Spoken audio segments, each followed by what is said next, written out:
Boa tarde, bem-vindos aí à penúltima sessão da EVComp. Hoje a gente tem o prazer e a honra de ter a professora Raquel Minardi. Ela vai falar para a gente sobre visualização de dados em geral. E, bem, vamos começar logo. Obrigado, Raquel. Boa tarde. Obrigada a todos pela presença nesse finalzinho já. Todo ano eu fico meio que para o final, mas geralmente fica de bioinformática. Hoje foi de visualização. Então, talvez vocês já tenham me assistido, né, falar de bioinformática. No curso de bioinformática, falei mais da nossa pesquisa e tal, e no curso de hoje de visualização vai ser bem diferente, eu vou fazer mais uma aula mesmo. Então, assim, estou imaginando que a maioria não conhece nada de visualização, ou muito pouco.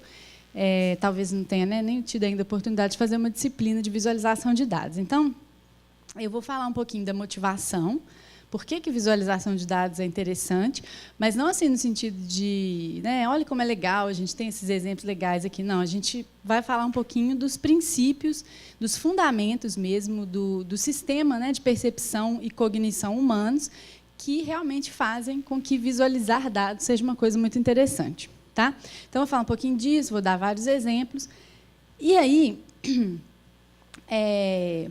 eu vou dar umas dicas, que eu coloquei o nome desse curso de Laboratório de Análise Visual.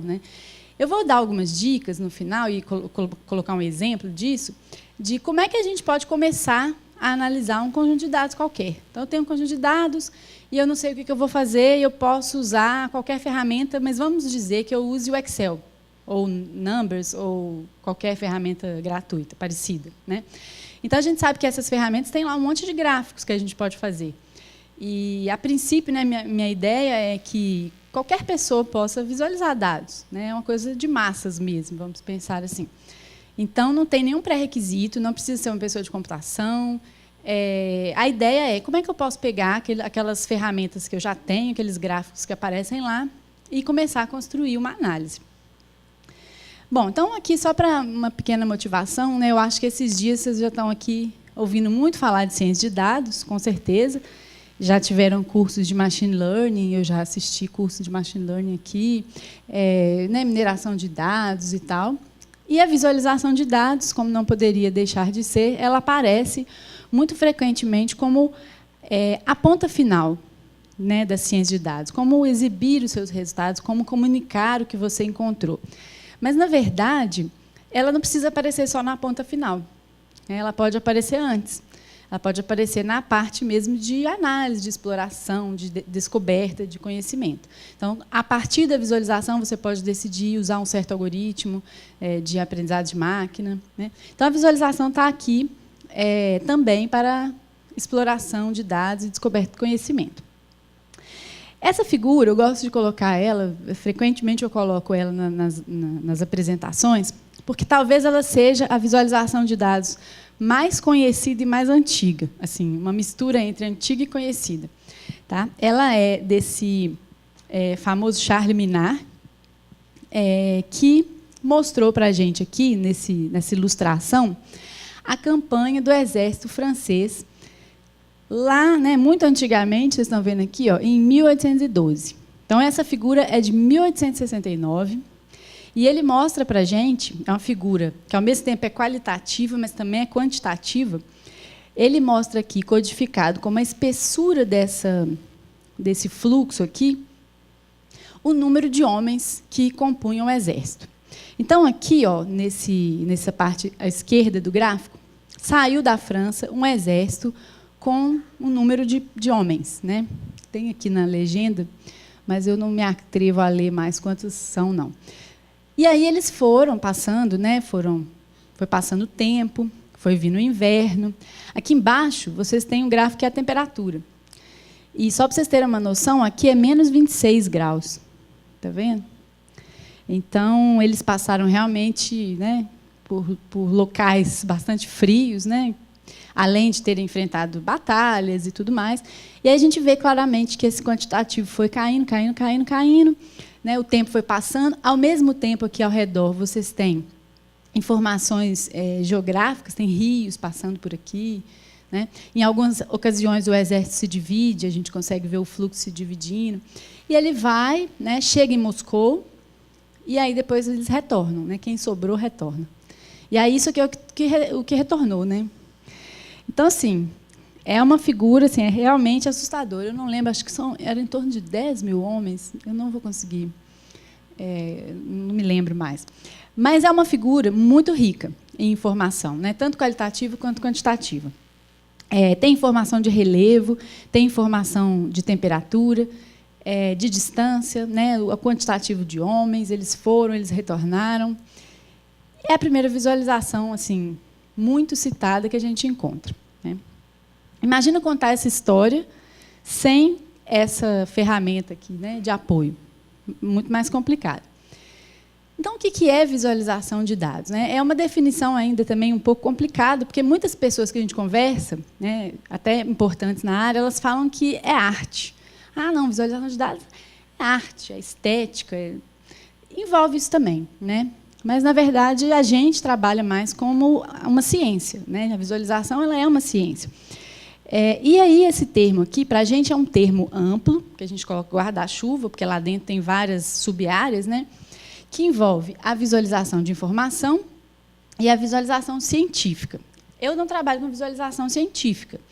Eu só utilizo, na verdade, né? Então, mostrei até para vocês, na terça-feira, vários gráficos de proteínas, moléculas e tal. Isso é uma visualização científica. Qual que é a diferença da visualização científica para uma visualização de informação geral? A visualização científica, você tem que se manter consistente com valores físicos. Então, por exemplo, o tamanho de uma ligação, né, carbono-carbono, ela tem uma distância, eu não posso inventar a moda e aumentar essa distância ou diminuir, né? Então, o tamanho, o raio atômico, são variáveis físicas que eu tenho que ser consistente com elas, né? Já a visualização de informação, ela é abstrata. Então, eu posso optar, eu posso decidir, projetar a minha visualização com os objetos visuais que eu quiser.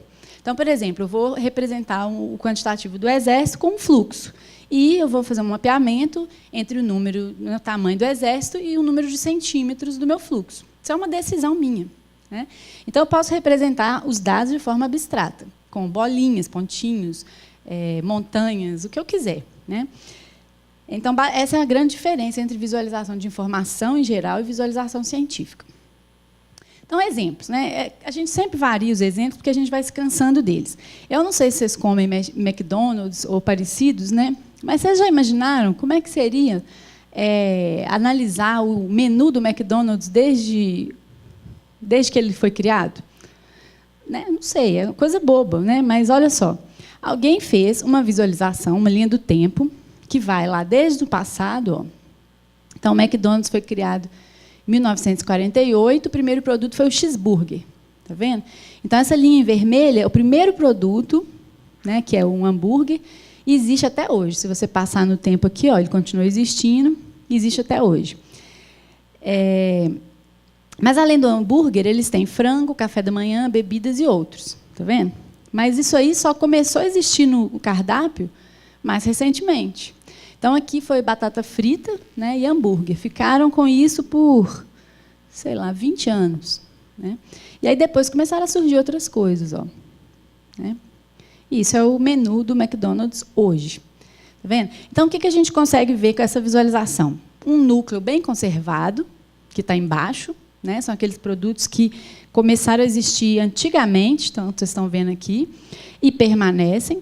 E tem um outro núcleo aqui, bem variável. Né? Então, por exemplo, Mac Jordan especial.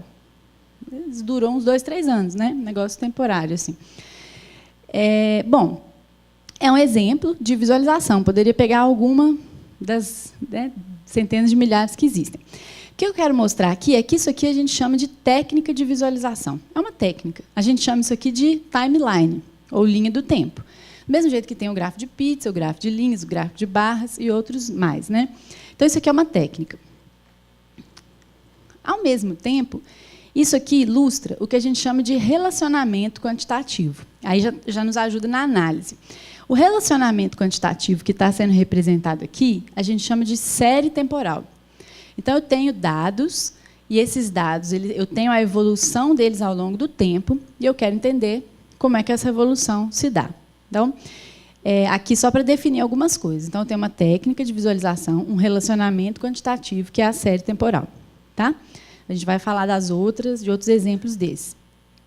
Mas, basicamente, quando vocês vão fazer uma análise visual, tem alguns relacionamentos que são os clássicos. Então, série temporal, ranking, que é uma ordenação, né? Depois vou falar, parte todo, que aí tem a ver com o gráfico de pizza, né? Te dá quanto que aquela parte é do todo. O desvio, que eu vou explicar depois. Distribuição, lembra aquela distribuição estatística, né? Vocês vão ver. Correlação. E ainda tem um outro relacionamento, que são os dados multivariados. Por questão de tempo, eu não vou conseguir chegar no multivariado. E ainda existem outros não clássicos. Por exemplo, como é que eu visualizo texto? Né? Existem as visualizações de redes, grafos, existem árvores, existem... quais outros que eu esqueci aqui? Eu esqueci de alguma coisa, mas existem outras categorias. Mas essas aqui são as clássicas. Né? Então, são as visualizações mais tradicionais e que vocês vão encontrar em qualquer pacote, qualquer ferramenta dessas de planilha que vocês podem querer utilizar. Bom, então, vou mostrar um exemplinho aqui, que é o seguinte. Você entra nessa ferramenta e coloca lá os seus dados. Por exemplo, eu sou um homem de 35 anos, branco e tal. Aí, o que ele vai me mostrar aqui? Cada bolinha é uma pessoinha. E as cores dessa bolinha vão ser causas de morte. Então, eles pegaram uma base de dados dos Estados Unidos, que mostravam, né, mortes, né, de várias pessoas ao longo do tempo, em várias idades. E aí eles vão mostrando aqui de que cada pessoa morreu. Vamos ver se vai funcionar. Então, olha lá. As pessoinhas aqui estão morrendo das causas que estão marcadas aqui. Aí pergunta assim, o que eu consigo ver aqui? O que eu estou vendo ali? O que eu estou descobrindo ali? Né? A primeira coisa que eu vejo, assim, que chama a atenção visualmente, é que eu tenho muitas bolinhas roxas. Isso está representado aqui, né, de forma redundante, mais quantitativa, são causas circulatórias. Então, pessoas de 35 anos, brancas, tal, sexo masculino, essas são as causas de morte. E aqui tem a idade também, né, que eles vão morrendo, tá vendo? A probabilidade e tal. Depois do circulatório, tem um outro aqui, né, que acho que é câncer, né, que mata mais. Mas aí eu fico pensando, né, eu não vou ter tempo de discutir muito isso com vocês, geralmente a gente gasta um tempo com isso, mas será que essa figura é boa? Será que essa visualização é eficaz mesmo? A gente fica ali olhando, né, entretido, né, o negócio parece um vídeo, né, do YouTube, que você fica lá assim, mas a pergunta é se isso é eficaz mesmo ou não. Então, a pessoa fez fez uma outra visualização para os mesmos dados, né? Aqui, só para constar, né? Tem um histograma, que é uma técnica, e que representa a parte todo, o relacionamento de parte todo, né? Ou seja, quantos % das pessoas que morrem de problemas circulatórios. Mas aí a pessoa fez uma outra visualização para isso. Opa, cadê? Essa. Também é bonitinho, animado, olha só, as bolinhas vão caindo ali. Eu falo porque assim, os alunos adoram esse negócio, né? Fica vendo aqui esse negócio, vou fazer uma animação, um negócio super legal, um gráfico que se mexe e tal. O pessoal adora animação, né? E aí, basicamente, isso aqui é bem assim, didático, no sentido de que ele está mostrando as bolinhas e a distribuição aqui, né? Vocês estão vendo um histograma aqui embaixo com a distribuição? As bolinhas vão caindo, a bolinha é a morte, né? A pessoa morrendo. Então, a pessoa nasceu, 0 anos, os exemplos felizes, né? É porque a bolinha cai quando a pessoa morre, né? Então, a pessoa nasceu, aqui ela tem 10 anos, aqui é a idade para tirar a carteira de motorista, a idade para beber, né? Comprar bebida, eu acho. E aqui é onde eu estou, né? 35 anos. Na verdade, não estou mais, não, mas era aí. Porque eu fiz já tem 2 anos, né? Então, assim, vai ficar aí até quando eu tiver 60, eu vou continuar mostrando essa, né? E aí, mas basicamente é isso. Vocês estão vendo, não cai bolinha nenhuma aqui, né? Não cai bolinha. Enquanto a pessoa é muito jovem, quase não cai bolinha. A maioria das bolinhas vão caindo aqui e formando essa distribuição aqui. Então, quanto mais bolinha cai aqui, então você vê que a maior parte ali está de 80 anos para cima, né? Que legal. Tomara, né, que a gente se aposente ainda vivo uns 20 anos. Não sei. Mas... Então, assim, eu acho que é didático, é interessante. Mas a pergunta é, e aí? Realmente ela é eficaz? Mas a pergunta que a gente deve se fazer quando a gente pergunta se é eficaz para quê? Qual é a sua pergunta? A primeira coisa que você tem que pensar quando vai fazer uma visualização é o que você quer saber. Porque é bem comum, né? A pessoa fica fazendo as visualizações, mas assim, não foca no que ela quer saber. Então, essa visualização pode ser muito boa para uma coisa e muito ruim para outras. Por exemplo, ela é muito boa para saber em que idade as pessoas morrem mais. Né? É a distribuição aqui. Aqui é a minha probabilidade de viver o próximo ano. Está vendo? Então, é bem legal, né? A minha probabilidade de viver o próximo ano ainda é muito alta. Chega um momento aqui, depois da expectativa de vida, né, que está aqui, ó, que realmente cai muito. Né? Então, para isso, esse gráfico é bom. Mas ele não mostra, por exemplo, aquelas coisas que a gente via aqui. Né? Morre de quê? Não mostra.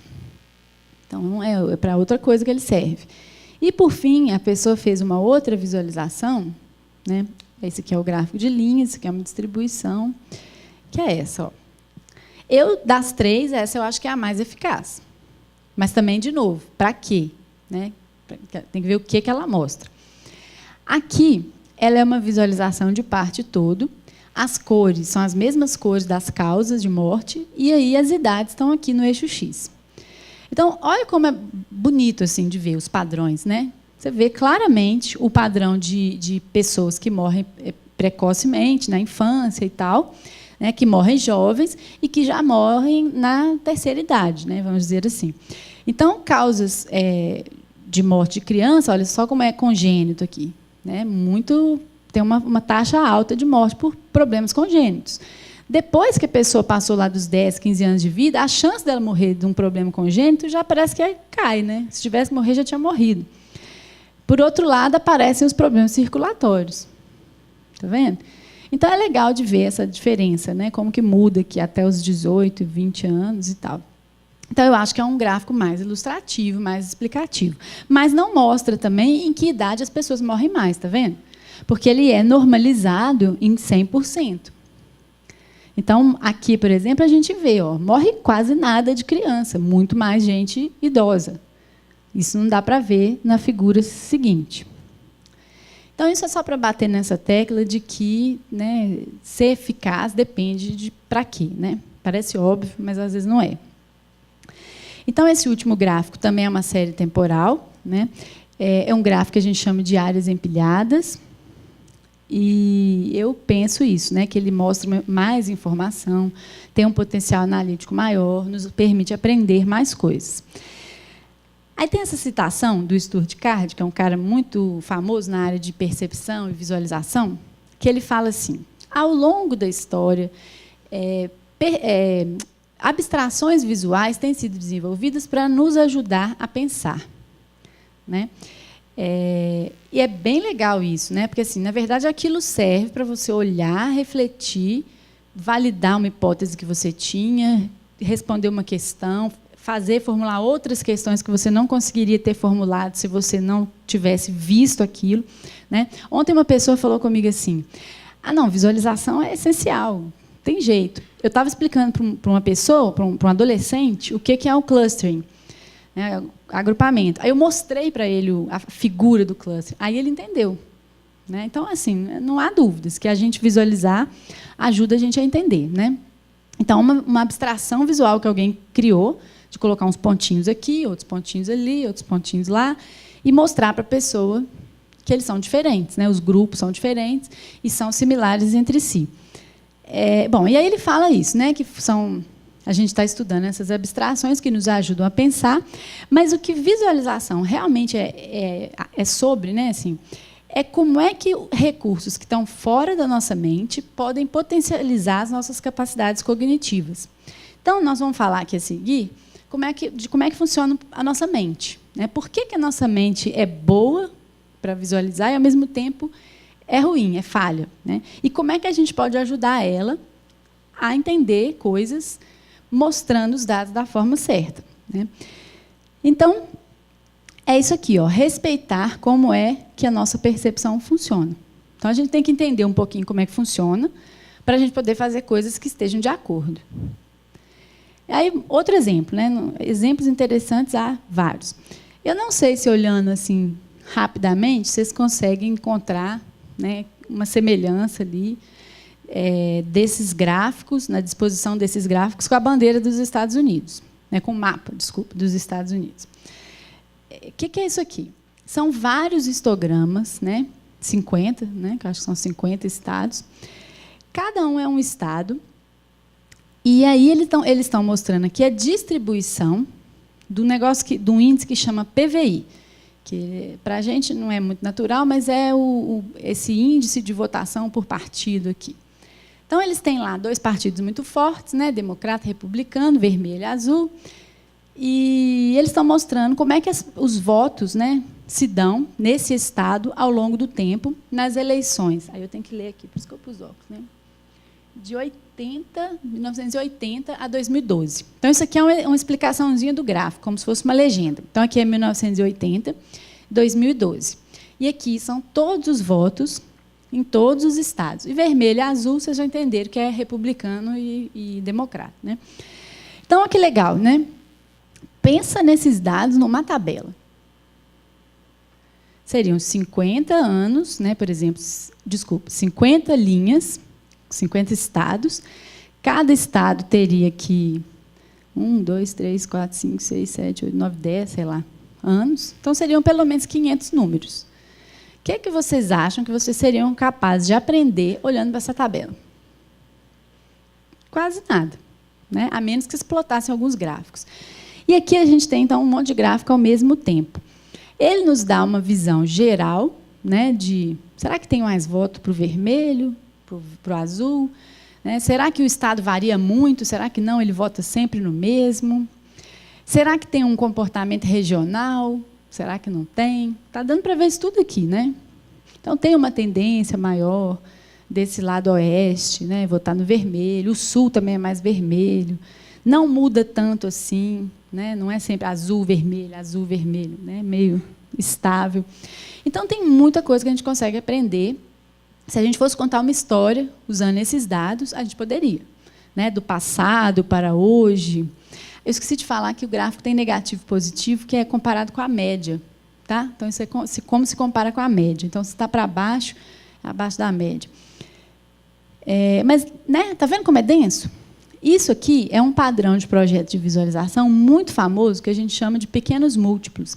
Foi proposto por esse Edward Tufte, que até hoje é vivo e é um dos papas, né, da visualização de dados. E, basicamente, o pequenos múltiplos é compor um diagrama grande com vários gráficos pequenininhos que têm o mesmo formato. Então, o que isso ajuda? Em que isso ajuda a gente? Imagine... vamos ver se eu tenho a figura aqui. Por que isso potencializa as nossas capacidades de cognição? Imagine que eu fosse te mostrar esses gráficos no sistema. Eu fiz um sistema, um programa lá. Você pode clicar e ver os gráficos. Mas cada um desses gráficos seria exibido numa tela. A gente faz isso, é comum, né, a gente fazer isso. Cada pessoa vai lá, seleciona o estado, você mostra o gráfico. Seleciona o estado, mostra o gráfico. O que você vai aprender com isso? É a mesma coisa que você aprende quando você vê isso tudo aqui ao mesmo tempo? Não. Então, o que você está fazendo aqui, quando você usa esse padrão, pequenos múltiplos, coloca um monte de gráfico ao mesmo tempo, é ajudando a sua memória a fornecer dados para o seu cérebro pensar. Né? É basicamente isso. Quando você coloca em páginas diferentes, tem que ficar passando a página, você não vai gravar o gráfico. Você não vai gravar 50 gráficos na sua memória para poder refletir sobre eles. Então, isso aqui que a gente faz quando coloca os pequenos múltiplos. E aí, vem um monte de experimento legal, né, que são esses que eu estou falando aqui. Aí, se eu mostrar para vocês essas 4 cartas, não vai dar tempo de eu fazer né, o experimento, mas se eu tiro as 4 cartas e pergunto, e aí, quem sabe me falar qual era a carta, qual era o naipe? Alguns vão saber me falar. 4 cartas, 4 naipes, né? Se eu mostrar essas, fala, memoriza aí, tenta me falar. Aí eu tiro de novo. Quantas cartas vocês acham que alguém vai conseguir me falar corretamente que tinha ali? Alguém chuta aí um. 8, 7, 6, 5. Pois é.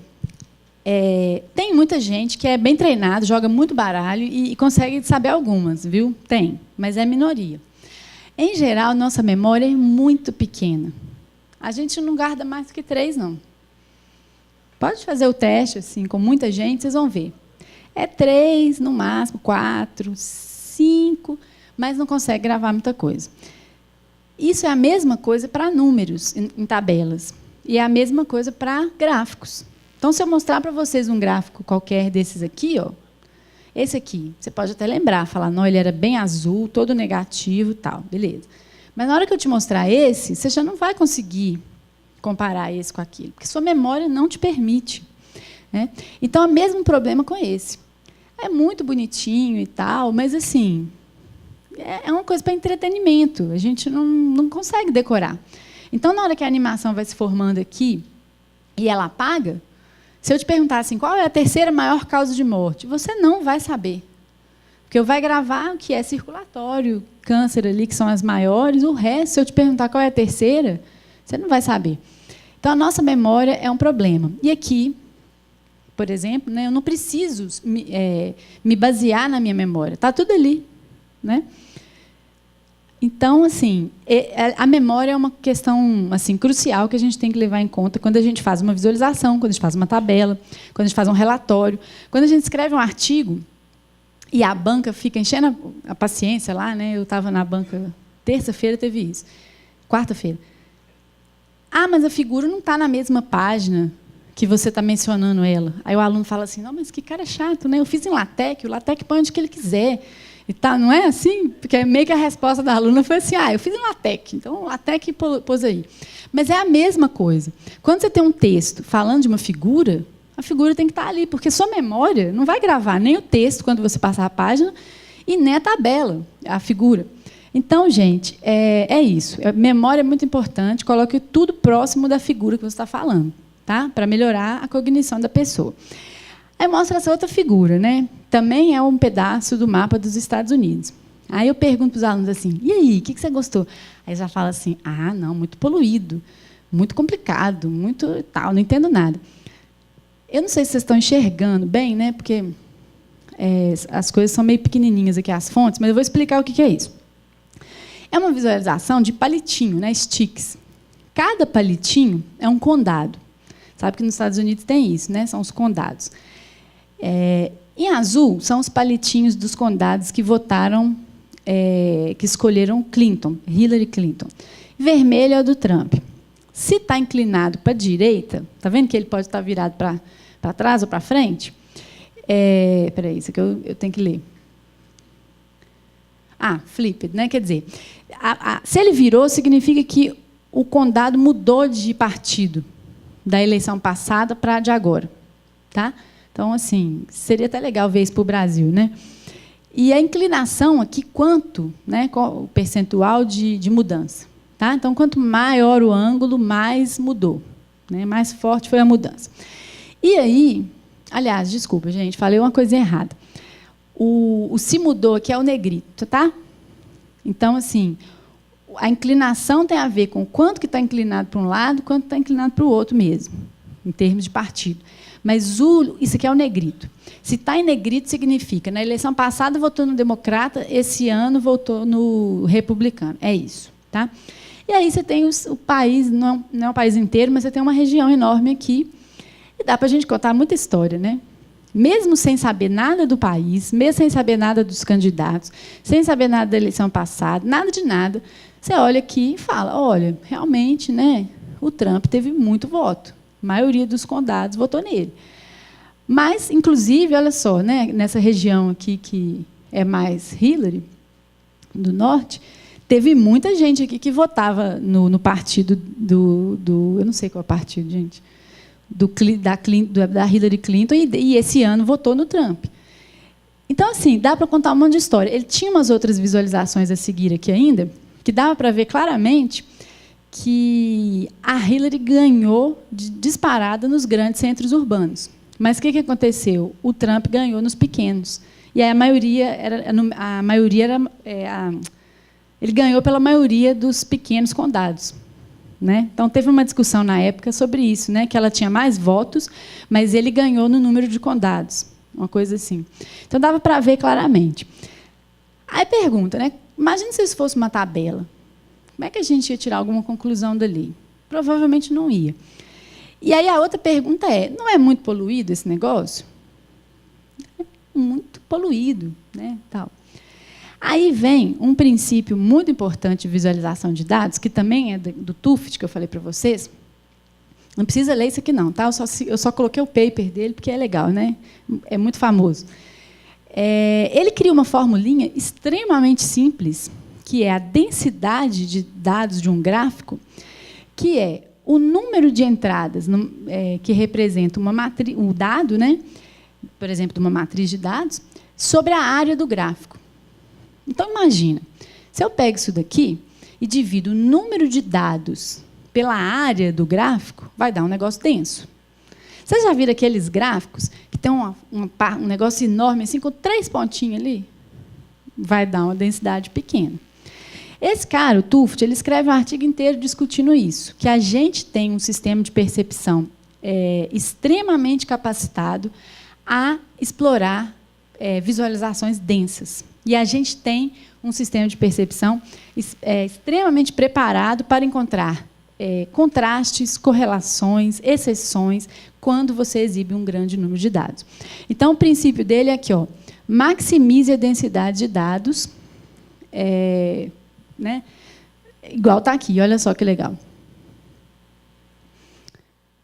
Está muito denso? Tá, mas você consegue ver um padrão geral, que é vermelho, um pouquinho de azul mais ao norte aqui. Você consegue apontar exceções aqui, né? Você consegue ver essa diferença aqui que tem da existência de vários pontinhos vermelhos e negrito aqui no meio de um monte de azuis. Você consegue contar um monte de história que você não conseguiria se tivesse pouquinho de dado, né? Talvez se você fizesse um gráfico de barras com esse monte de condados, você não ia ver isso, não ia conseguir ver nada. Porque um gráfico de barras, quantas barrinhas você consegue colocar? 10, 15, 20? Não mais, né? Aqui você tem pelo menos umas 3 centenas de condados ali, né? Estou chutando. Então, a gente não precisa ter medo da densidade dos dados. Tá? A gente precisa saber usar, mas não precisa ter medo. Então, faz parte, né, desse curso aqui, do curso que eu dou de um semestre também, né, entender por que esse tipo de visualização, apesar de complexa, é eficaz. E como é que funciona a nossa percepção e cognição, né, que a gente consegue entender isso aqui. E aí, alguns exemplinhos que eu vou dar para vocês daqui a pouco. Tá? Por fim, um exemplo aqui de... Como eu falo, né, exemplos genéricos que eu pego por aí, que eu acho legais. Um grupo fez um estudo sobre pesquisas que as pessoas fazem no Google por coisas de comer, alimento. Tá? Então, no site deles, vocês conseguem ver esse site aqui, o Ritmo da Comida, Rhythm of Food.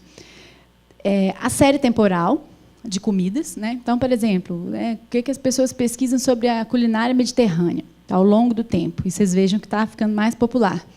Né? Outra que perdeu um pouco de popularidade é a gastronomia molecular. Né? Teve o boom, depois está caindo um pouquinho.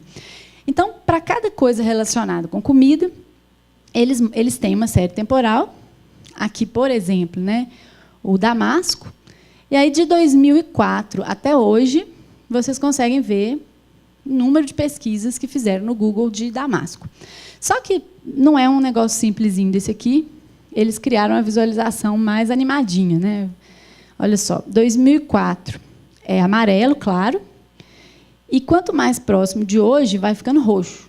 Perceberam? Ele usa uma paleta de cores que vai do amarelinho, vai passando pelo verde, azul, até o roxo. Está vendo? Então, o roxo é hoje. E amarelinho é o passado. E aí eles decidem fazer uma visualização circular para representar o ano. Né? Está vendo aquela coisa da visualização abstrata que eu falei? Eu escolho representar como eu quiser.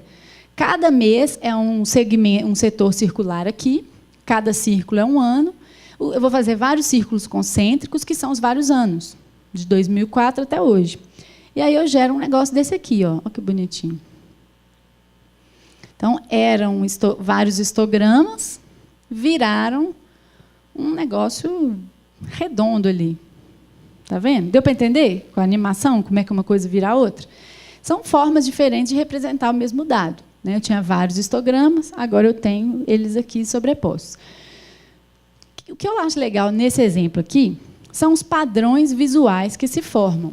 Então, não sei se vocês estão percebendo que, ó, quando eu parar ele de movimentar, vocês vão ver que o padrão do Damasco aqui é oval. Então, o analista de dados ele começa a se preparar e a conseguir ver coisas que qualquer pessoa não vê. Então, se eu mostrar isso para minha mãe, talvez ela não vá ver, não vai perceber essa coisa. Mas a gente que está mais acostumada, a gente vê que não é aleatório. Se fosse aleatório, se fosse tudo igual, uniforme, ia ser um monte de círculo bonitinho, concêntrico, do mesmo tamanho, né? Ia formar um degradê. Se todo mês as pessoas pesquisassem igualzinho por Damasco ao longo dos anos, ia ser um negócio sem graça. Mas, como não é, eu tenho as preferências ao longo dos anos, dos meses, e ao longo dos anos. Está vendo? Então, eu tenho mais amarelinho no meio, entendendo que antigamente menos gente usava a internet, né? Então o número de pesquisas vai aumentando. E eu tenho uma pesquisa muito maior aqui em julho e junho, talvez porque dê mais a fruta, né? Eu não sei como é que é. E o mais legal é comparar um monte de coisas diferentes, de alimentos diferentes. Cada alimento vai gerar um padrão visual diferente. Então, olha só, o chocolate aqui, ele tem uns picos aqui no Valentine's Day e no Natal. No Natal, todo mundo pesquisa tudo quanto é coisa gostosa, então não faz diferença. Mas Natal, no Valentine's Day, o povo pesquisa coisas com chocolate, né? Vai comprar chocolate, vai pesquisar receita com chocolate e tal. Aqui é nachos. Eu não entendo nada disso, mas parece que tem um negócio de futebol aqui, sei lá, que o povo come muito nachos, então pesquisa mais, tem um pico assim. O morango, né, combina muito com o chocolate, então o Valentine's Day também tem muito morango. Isso aqui é uma bebida que eu não conheço. Vocês estão vendo que é muito menos famosa do que o chocolate, né? Pelo tamanho da bolinha. E tem um dia aqui que é 14 de fevereiro, que 10, né, de fevereiro, que bum, todo mundo pesquisa esse negócio. Parece que é porque é uma bebida, que era o nome de uma pessoa, e a pessoa morreu nesse dia, e no dia todo mundo pesquisa, sabe? Então é isso, né? O dia que comemora o aniversário da morte do artista, da artista, né? O povo pesquisa. Então dá essa exceção aqui. E assim vai, né? Então essa aqui é como é mais uniforme. Então, gente, o padrão visual é uma coisa essencial para o analista. O analista tem que ser capaz de olhar para um gráfico e falar assim: ó, o que é esse? Tem um pico aqui. O que é isso? Não sei se vocês já chegaram para o orientador de vocês. Como é que fala? Inocentemente, né? Olha, eu fiz um experimento, olha só o meu gráfico, que bonito e tal. Aí ele olha para você de cara e fala assim: o que é isso? Ah, não sei. Tem um vale aqui. Né? Não tinha percebido. Não é? Acontece isso? Porque a gente já sabe o que é importante, né? Assim, tem um pico, tem uma exceção, um pontinho fora da curva. Gente, tem que saber o que é isso. Né? Então, são os padrões visuais que a gente consegue ver nos gráficos e uma tabela jamais mostraria, né? Com tamanha facilidade. Então, tem um exemplo aqui, olha só, né? Conquat, nem sei se fala assim. Eu não sabia o que era isso, não. E tem um pontinho aqui que foi super exceção. É um pontinho, porque geralmente o amarelo está no meio, né? Vai dando esse padrão degradê aqui, como eu falei, que antigamente tinha menos gente na internet e tal, agora tem mais pesquisa. Mas tem um pontinho amarelo aqui, lá fora. Ou seja, perto de julho de 2004, ali, muita gente pesquisou essa tal dessa laranja, que é uma laranja isso aí, conquat. E aí o povo achou esquisito, né? Falou assim, tem alguma coisa estranha e tal. O que é isso? Aí foram olhar, descobriram, né? Além de que essa tipo de laranja, acho que é laranja, né? Que tinha um tênis, criaram um Nike lindo, né? Que chamava Conquat. Então, naquela época, virou moda e o pessoal começou a pesquisar. Então, não tem nada a ver com a comida, né? Então, isso para pesquisa é uma coisa excelente. A gente descobre coisas legais, assim, pontos que são anomalias, pontos que são vieses, pontos que, né, estão ali, mas não representa aquilo que a gente acha que representa. Aqui, por exemplo, tem essa... O que é isso aqui mesmo, gente? Esqueci. Ameixa. Ó, a ameixa está em desuso, né? O povo gostava antes, estou gostando, não. Né? Enfim, tá vendo? São essas coisas que a gente descobre, né? com visualizações que não conseguiríamos descobrir sem elas. E aí, alguns objetivos, então, né? Identificar essas informações ocultas, tendências, exceções, né? Anomalias, e, às vezes, prever coisas. Né? Olhar para o passado e tentar antecipar o que vem, né? O futuro. E aí que vem a parte que eu acho bem legal, assim, que é tentar entender por quê. E depois que a gente entende melhor por que as coisas funcionam ou não funcionam, a gente começa a olhar os trabalhos dos outros e criticar tudo. Então, assim, eu falo que toda visualização que eu vejo, toda banca que eu vou, eu tenho alguma coisa para falar das visualizações, né? Então, por que a gente deveria estar tão interessado em visualizar coisas, como eu falei? Primeiro, porque o nosso sistema de percepção visual, como está falando ali de uma forma bem exagerada, né? Ele é um buscador de padrões de enorme poder e sutileza, né? Os nossos olhos, junto com o córtex cerebral, eles formam um processador massivamente paralelo que provê ali né? Tem um poder espetacular, né? Mas é verdade. É verdade isso. Né? A gente tem lá, né, os nossos neurônios, aqueles milhões de sinapses, aquelas coisas todas. A gente tem um potencial enorme de olhar para a figura e falar assim, olha, isso, não sabia. Né? Mesmo naquelas visualizações extremamente densas. Tá? Então, percepção e cognição são muito relacionados. Então, o que eu consigo enxergar e que eu consigo mandar para o cérebro, que eu enxerguei, né, é extremamente importante para definir o que eu vou aprender e o que eu não vou. Tá? E até é interessante isso, né, porque em inglês, se você pensar, os verbos entender e ser, eles são, às vezes, sinônimos. Né? Eu falo assim, I see, tipo assim, entendi. Né? E, bom, só que aí que está. Né? Então, o nosso sisteminha lá, ele é meio complicado. Ele funciona muito bem, mas você tem que seguir as regras dele. Se você não seguir, se você fizer errado, né, alguma coisa errada, você pode fazer um padrão que era super importante, super interessante, ficar invisível. Dependendo da forma como você faz, você oculta os padrões. Né? Então, por isso que a gente tem que entender um pouquinho melhor como é que funciona, e o que funciona bem e o que não funciona bem. Basicamente, sendo bem rápido, né, quando eu olho uma maçã, como é que eu sei que é uma maçã? Eu decomponho. Né? Então, quando tem criança, a gente percebe isso. Né? Assim, ele vai descobrir que é uma maçã, porque é redondo, porque é vermelho, porque, né, tem uma cara de maçã e não laranja. E é mais ou menos isso mesmo. Né? Então, assim, como é que funciona com os gráficos? É a mesma coisa que funciona com uma maçã. Né? Eu enxergo ele, observo a luz, as cores. Dentro disso, né, dessas propriedades visuais, tem um problema enorme, que é a cor, que é a questão de daltonismo e tal. Né? Então, por exemplo, vermelho e verde são um problema para muita gente. Né? Tipo, 10% dos homens têm algum grau de daltonismo. Né? Então, mas basicamente assim, a luz entra nos nossos olhos e reflete aqui na retina. A nossa retina, ela é incrível. Ela tem um monte de fotorreceptores, que são proteínas, esqueci de falar isso na terça-feira, são proteínas, tanto os cones quanto os bastonetes são proteínas. Se vocês estiveram na palestra de terça-feira, eu falei que a proteína transmite sinais, ela transmite um sinal, uma cascata de sinais para o cérebro, o nervo óptico. Então, basicamente, tem uma proteína lá que sente a luz do comprimento de onda curto, médio e grande. Cada uma é uma proteína. E bate uma luzinha lá, ela muda de conformação, e a outra proteína percebe, conta. É uma fofoca mesmo, né? É bem assim, transmite o sinal, né?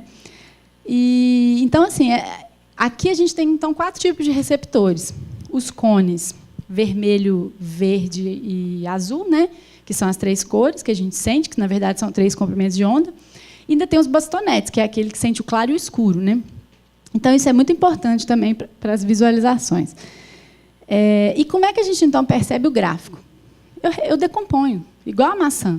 Eu olho e falo assim, tem uma linha, tem um segmento, ó, esse segmento sobe, esse segmento desce, aqui tem um pontinho, aqui, né? Então é basicamente isso. E eu associo essas coisas, né, conhecidas, com padrões visuais que são importantes para mim. Então, assim, se eu sou um acionista da Bolsa de Valores e eu gosto daqueles gráficos de Aquelas coisas lá da Bolsa, né? Não sei se vocês já são investidores da Bolsa de Valores, mas, assim, quem entende daquilo, bate o olho e fala assim, eu não sei os nomes das coisas, estou começando a aprender, mas, sei lá, tem um platô, não sei do quê, entendeu? A pessoa bate o olho naquele gráfico e fala assim, é isso. E a gente, com gráfico, é a mesma coisa. Só que, infelizmente, né, a gente não é muito ensinado, nem na escola, nem na universidade, a ler gráficos. Nós que somos das exatas, a maioria, a gente tem até mais isso, né? Porque a gente faz cálculo, a gente faz várias matérias de geometria analítica, então a gente tem uma noção boa de gráficos, mas não são todos os gráficos que a gente consegue ler. O pessoal de biologia tem os gráficos também que são muito peculiares, né? Por exemplo, gráfico de Ramachandran. Para a gente de biologia, assim, é super comum, mas para os outros não é tanto. Então, a gente não foi assim, a gente não tem assim, um letramento para gráficos, né? Igual a gente tem para a leitura, né? Então, infelizmente, a gente às vezes não sabe ler, a gente precisa de algum treinamento. Mas então, como é que funciona o nosso sistema de percepção? Que a gente deveria saber como ele funciona, né? Vamos fazer uns pequenos testes aqui, né? Bem rápido, porque não vou conseguir ouvir todo mundo. Mas quando eu mostro essas figuras para os alunos lá na sala, tem no livro, então no papel fica bem mais fácil assim, de ver, eu pergunto assim, o que vocês estão vendo ali? É uma figura uniforme ou tem alguma coisa diferente? Só levanta para a minha mão. Alguém está vendo alguma coisa diferente? Ou... a maioria. Né? Tem umas elipses ou umas regiõezinhas aqui, eu não sei se é círculo, mas olha só, a textura aqui é diferente dessa aqui. Aqui tem uma textura mais grossa, aqui mais fina, e aqui está trocado. Olha que coisa mais assim incrível, né? A gente não sabe o que é essa figura, não tem a menor ideia do que isso significa. Tem um monte de pixel ali que eu não consigo memorizar, com certeza não gravo essa figura na minha mente. Mas quando eu bato o olho nela, eu não preciso de 3 segundos para perceber isso, esse contraste. Está vendo como o nosso sistema de percepção ele percebe sutilezas, né? Então, é interessante também o seguinte, o nosso sistema, né, a gente não presta atenção em tudo. A gente é seletivo. A gente vai no que parece importante, e o contraste parece importante. Né? Naquela figura que parece toda uniforme, uma coisa diferente ele chama a sua atenção. Então, quando a gente for construir alguma visualização, a gente tem que pensar nisso. Se tiver um pontinho vermelho no meio de um monte de pontinho preto, esse pontinho vai chamar a atenção imediatamente. Se tiver uma borda mais grossa num lugar do que no outro, ela vai receber toda a atenção. Então, a gente tem que usar isso a favor da gente e não usar quando a gente não tem essa intenção. Né? Outro fato importante. Quando eu mostro essa figura de rosa para vocês, todo mundo está vendo a rosa ou tem alguém vendo alguma coisa a mais? Se alguém estiver vendo alguma coisa a mais, levanta a mão. Ninguém. Isso é comum. Aí eu mostro isso. Alguém está vendo que tem um golfinho na rosa? Quem está vendo o golfinho na rosa? Quase todo mundo. Tem uns aqui que não enxergaram ainda não, mas... Olha só, eu faço essa sempre, porque o que acontece isso? Isso tem a ver com o letramento gráfico que eu falei. Se você não é ensinado que o gráfico tem um pico e um vale, e que aquilo é importante, ou que um ponto fora da curva é importante, talvez você olhe aquilo ali e fale assim, é um gráfico. Mas quando você sabe que é uma exceção, você enxerga ela, porque ela é clara para você em qualquer gráfico. E aqui é a mesma coisa. Nós somos treinados a ver padrões. Quando a gente conhece um padrão familiar, a gente reconhece ele facilmente. Não é? Então, se eu chegar para vocês e mostrar isso aqui, eu tenho certeza que um monte de gente vai falar assim, né, a orelha do elefante parece um rosto. Ah, olha, parece um rosto aqui. Né? Não? Então, tem muito disso. Né? Tinha uma dezena de outras figuras para mostrar com isso, com esses padrões ocultos aí. Mas é um pouco isso. Nosso sistema de percepção é sensível a padrões que são familiares, ou seja, somos capazes de identificar o que nós conhecemos ou esperamos. É a mesma coisa da Bolsa de Valores.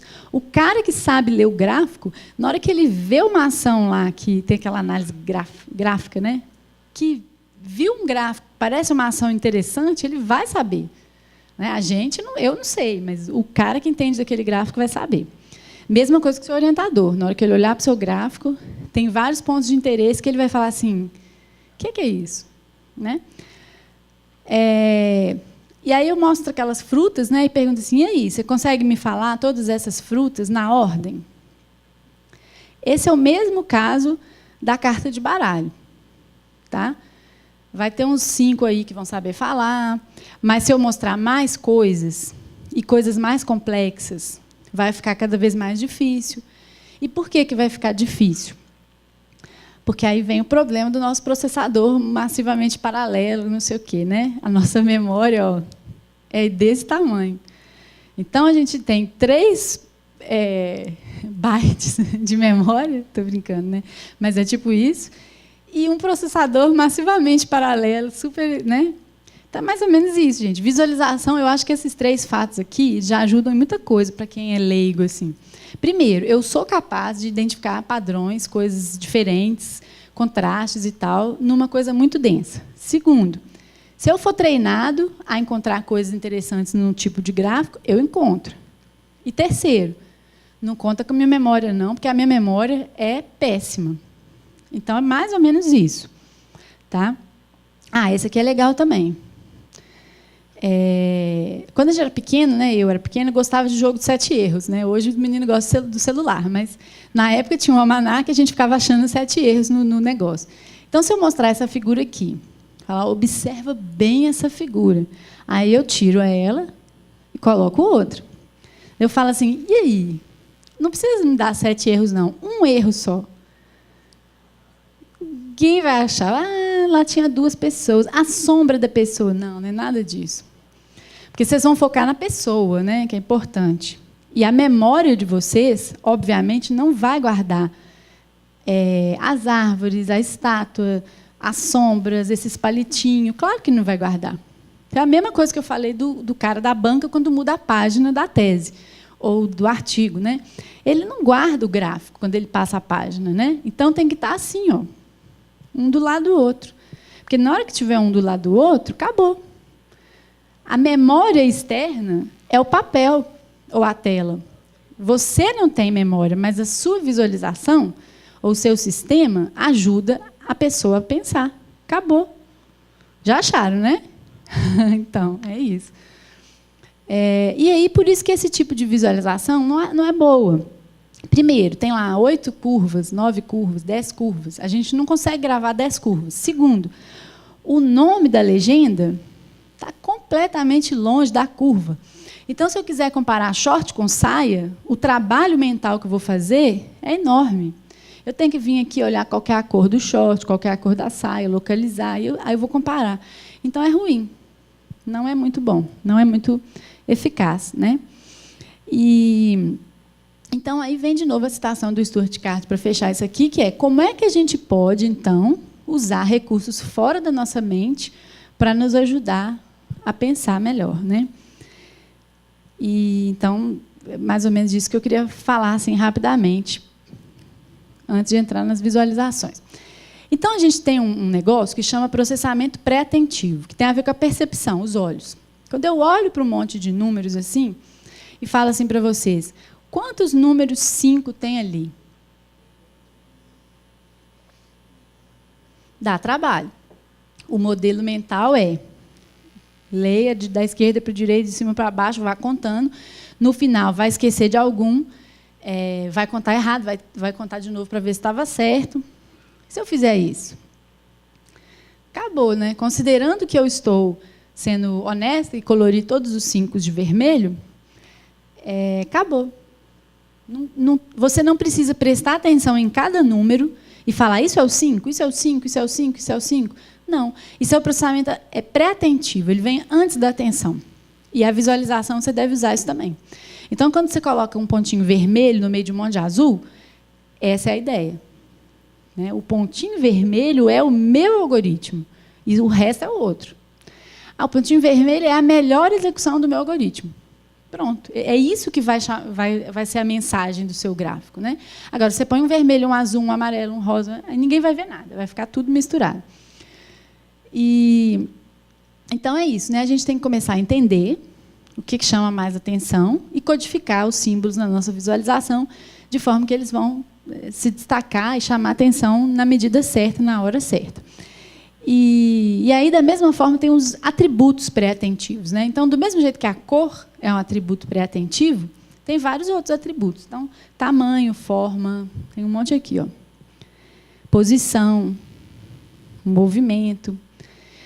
E outra coisa que a gente tem que decidir é, por exemplo, porque visualizações, a maioria das visualizações são quantitativas. Então, eu uso isso para representar a quantidade. Quem nunca viu aqueles gráficos das bolinhas, que a bolinha é maior quando é um elemento mais maior, né, mais volumoso? Então, a gente usa a área da bolinha para representar a quantidade. E aí a pergunta é, será que eu posso usar a intensidade para representar a quantidade? Espessura, sombra, posição, 2D, tamanho? Posso. A princípio, posso falar assim, um objeto grande tem uma sombra enorme. Objeto grande é intenso, é escuro. Objeto grande tem a área maior. Objeto grande está lá em cima no meu plano cartesiano. Posso. Mas será que a percepção disso é precisa ou não? Tá? Então, a gente estuda isso também no curso. Por exemplo, quando eu represento lá quente e frio, né, de vermelho para azul, não usa uma paleta de cores divergente, que vai do vermelho para o azul? Eles usam isso na previsão do tempo, para mostrar quanto que vai chover, não é? Pode usar? Pode. Mas é preciso? Ou seja, se eu te mostrar 2 tons de azul, você vai saber me falar assim, isso é 50, isso é 25? Provavelmente não, ninguém vai conseguir. Porque não é preciso.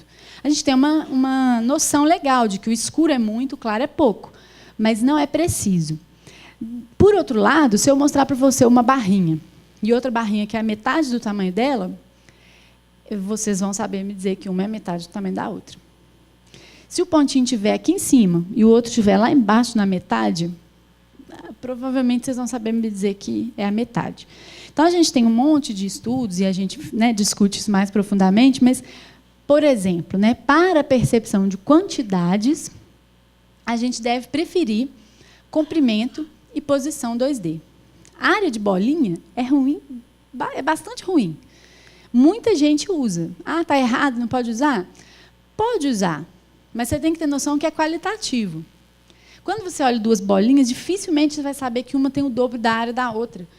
Até porque a área depende do quadrado do raio, né? Então, assim, é super difícil, não é muito fácil. Né? Pode botar um label lá com tamanho, beleza, é bonitinho, vai funcionar bem qualitativamente. Tá? Mas não é preciso. E é por isso que o gráfico de barra é tão maravilhoso. Né? Vocês vão falar assim, nossa, mas vou escutar isso tudo para, no final, falar, use o gráfico de barras. Assim, o gráfico de barras, gente, ele é o bico, ele é muito bom, ele serve para tudo. E ele é preciso.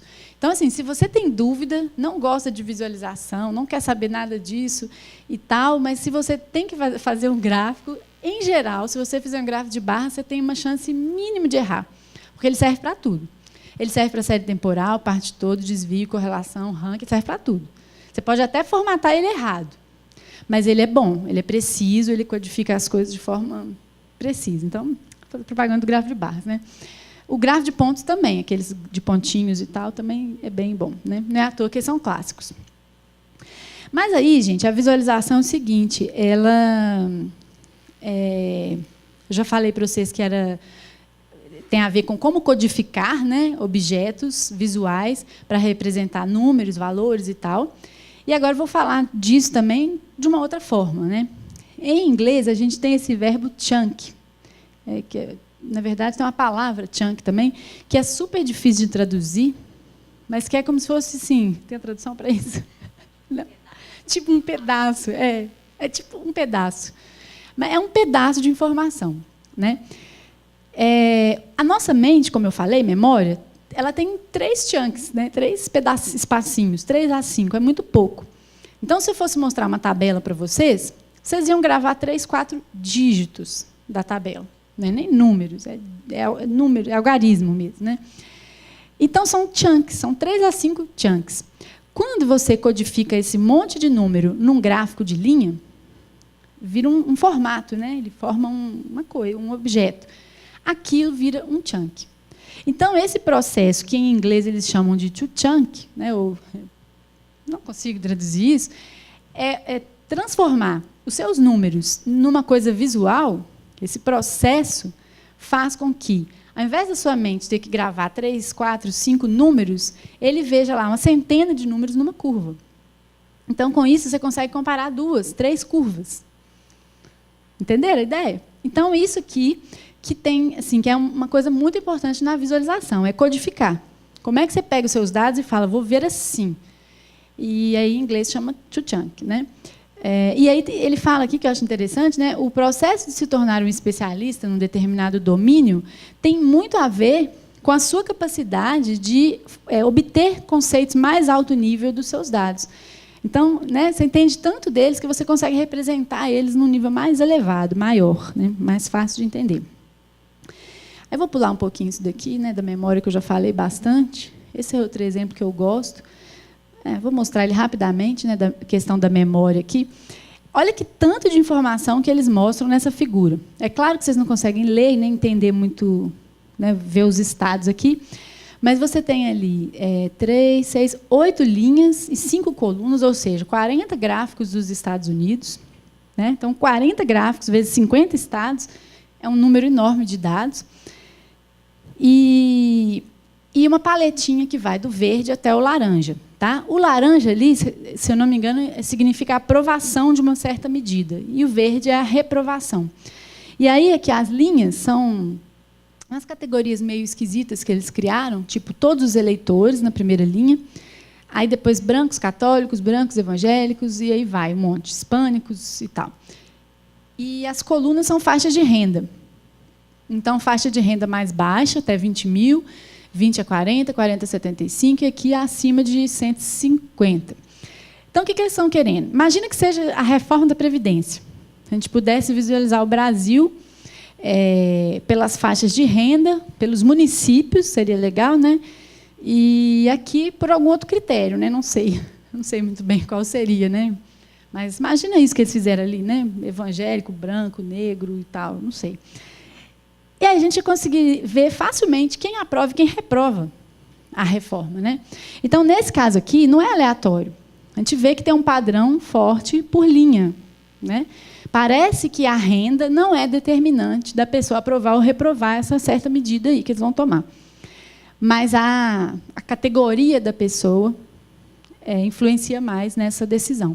Né? Então, assim, olha como é que é legal isso. Né? Isso aqui é um meio externo de nos ajudar a pensar. Não precisa ter nada na minha memória. Eu tenho uma quantidade enorme de dados ali para eu tomar decisões, para eu contar uma história. Então, facilita muito. Tá?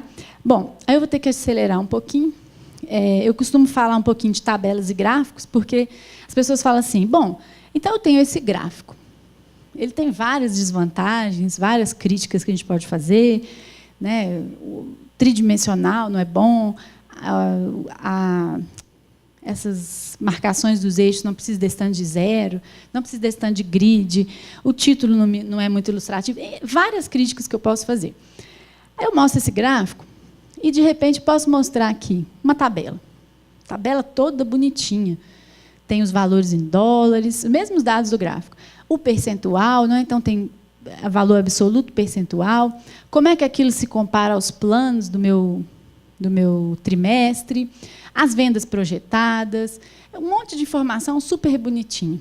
Aí você vai me perguntar, você prefere o gráfico ou a tabela? Eu prefiro a tabela. Prefiro a tabela. O gráfico não é bom, não tem unidade de medida, não tem várias coisas, e a tabela tem muito mais coisa, muito mais detalhada, muito melhor. Né? Então, eu queria colocar isso só para vocês, né, chamar a atenção. Então, cuidado com o seguinte, os dados não falam por si só. Uma figura pode até valer mais que 1000 palavras. Né? A gente fala, figura, os gráficos têm uma importante história a contar, não sei o quê. Mas, assim, não é bem assim. Tá? Não é porque você fez um gráfico que é muito bom e a figura fala mais que 1000 palavras. Né? Tem que tomar cuidado. E, além disso, tabelas continuam sendo importantes. Tá? Então, tabela. Vou falar rapidamente. Né? Quando é que a gente pode usar e deve usar tabelas? Quando você precisa consultar valores individuais. Né? Quando você precisa de valores precisos, porque, às vezes, no gráfico a pessoa vai olhar, mas não vai saber o valor preciso, né, do número. E, às vezes, quando tem mais de uma unidade de medida, porque fica difícil colocar no gráfico várias unidades de medida, né? Então, assim, tabelas são importantes, continue usando nos seus artigos, continue usando esses relatórios, pode colocar no anexo. Às vezes você faz um gráfico bonitinho e tal, mas os valores precisos vão estar lá no anexo, com um monte de números, né, reais, absolutos e tal. Então, elas são importantes. Mas a vantagem do gráfico é tudo aquilo que a gente já falou, né? Ele serve para mostrar aqui, né, a forma dos dados. E com eles é muito mais fácil encontrar pontos de interesse. Então, eu vejo uma exceção facilmente. Eu vejo... Desculpa, está ligando da escola do meu filho, perdi o fio da meada, mas vai ter que esperar. Então, assim, a vantagem do gráfico é isso, é que você vê a forma do dado, né? E pontos de interesse, tipo um vale, um pico, uma exceção, essas coisas que a gente, como analista, consegue bater o olho e ver, né? Então, é isso. Exemplo aqui, né? Olha como a gente, batendo o olho nessas duas curvas, a gente sabe várias coisas, né? Várias coisas que a gente pode falar. Primeiro, as vendas domésticas são sempre, o ano inteiro, muito superiores às vendas internacionais. Quando vocês olham a venda internacional, tem alguma coisa que chama assim, muita atenção? O vale. Não tem jeito. Se você está acostumado a analisar dado, bater o olho nesse gráfico, vai ter que explicar o que é isso aqui. Por que não vendeu? Não adianta falar, não tenho a menor ideia. Alguma explicação você vai ter que tentar dar. As vendas domésticas aqui, olha como elas têm um comportamento cíclico.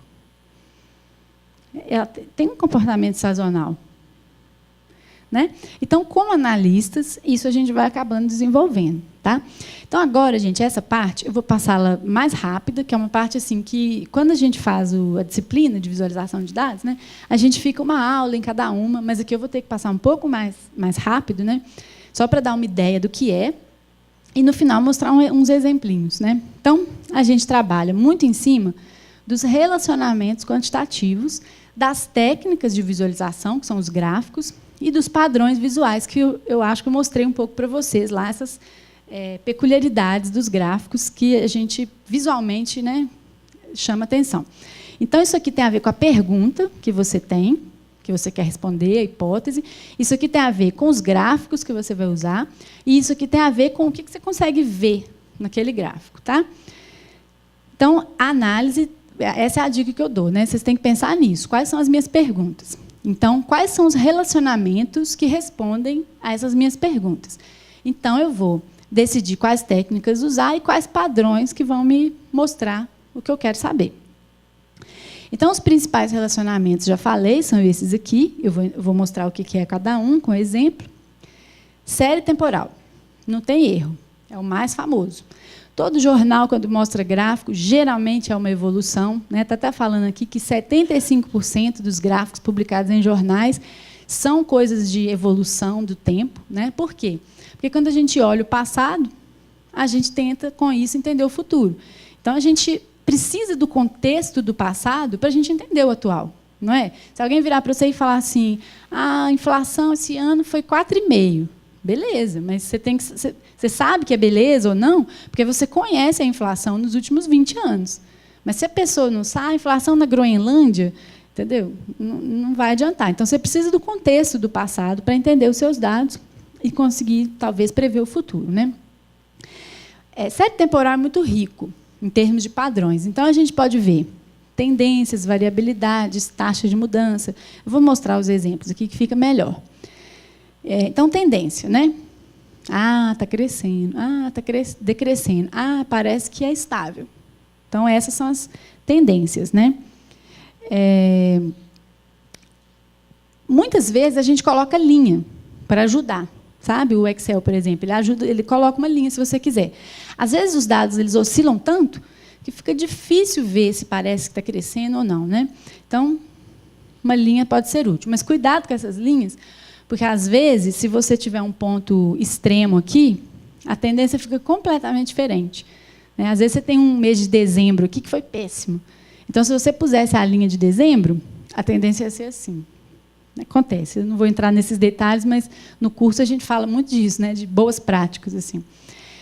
Variabilidade, né, se o dado varia muito ou é mais estável. Taxa. Taxa é muito interessante, porque às vezes você está analisando o dado, né? Parece bem estável e tal, mas às vezes está crescendo, uma taxa pequena, mas está crescendo. E às vezes você quer realmente analisar a taxa. Está vendo? Então, ao invés de analisar os valores absolutos de vendas em dólares, o que você quer é a taxa mesmo. Então, está crescendo minha venda 1% ao mês. Beleza. Né? Não, a minha taxa está crescendo. Olha que ótimo. Né? Minha taxa de crescimento está crescendo. Então, a taxa de mudança em determinados ramos é muito relevante. Ciclo, às vezes você não consegue ver ciclo no gráfico de linhas comum, mas consegue ver nesse tipo de gráfico de radar, ver claramente o comportamento mais sazonal, né? Exceções, né? Óbvio, coisas bem anômalas. E aí, técnicas. Bom, existe muito gráfico para série temporal, ainda mais os que não são clássicos, né? Se você for olhar blog, tudo quanto é coisa que sai na internet, você vai ter milhares de técnicas de série temporal. Mas as clássicas, gráfico de linhas, linha misturado com ponto, quando você quer, né, os valores precisos ali, pode ser interessante pôr os pontinhos. Barras, barra vai aparecer sempre, né? Cuidado, que às vezes você tem pontinhos que não são igualmente espaçados, porque são medidas, porque são coisas que você não tem medida diária e tal. E aí você tem uns pontinhos assim, daí você vai e liga eles com uma linha. O que você está fazendo? Você está encorajando o seu usuário, leitor, a entender que aquilo é tudo muito estável, muito plano. Quando, na verdade, pode ser que seja assim. Tá? Então, nesses casos, às vezes, um gráfico de pontos é melhor para mostrar a série temporal do que um gráfico fictício de linhas. Né? Gráfico de radar, já falei. Mapa de calor, eles são muito úteis quando a gente tem muitas séries temporais. Então, aqui são as horas do dia, né, o acesso a um servidor web e os dias. Então, assim, mapa de calor pode mostrar muitas séries temporais e evidenciar, né, esses padrões aqui de frequência e tal. Os box plots, eu não vou entrar muito em detalhe aqui, mas os estatísticos adoram, né, são gráficos, assim, se você não conhece, dá uma pesquisada, porque eles são muito importantes. Eles mostram distribuições, e aí a gente pode ver aqui a evolução de distribuições, né? Série temporal e evolução. Pode colocar uma linha para conectar as medianas. Então, o que isso faz? Nos mostra a forma do gráfico. Né? Olha a diferença, quando eu vejo isso e quando eu vejo isso. A forma fica mais evidente para mim, né? Que está crescendo ali, a tendência de crescimento. E os gráficos de pontinho também.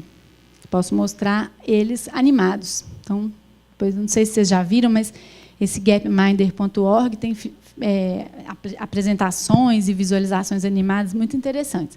Você consegue mostrar aqui, igual esse aqui, né, a evolução da mortalidade infantil relacionada ao número de crianças de 1962 até os dias de hoje. Coloca play lá e assiste a evolução desse negócio. Então, assim, tem muita coisa interessante nesse site gapminder.org. Bom, então, falando de série temporal, distribuição é bem mais simples. A maioria das coisas é mais simples do que série temporal. Basicamente, eu quero saber como é que os valores se distribuem no tempo. Tá?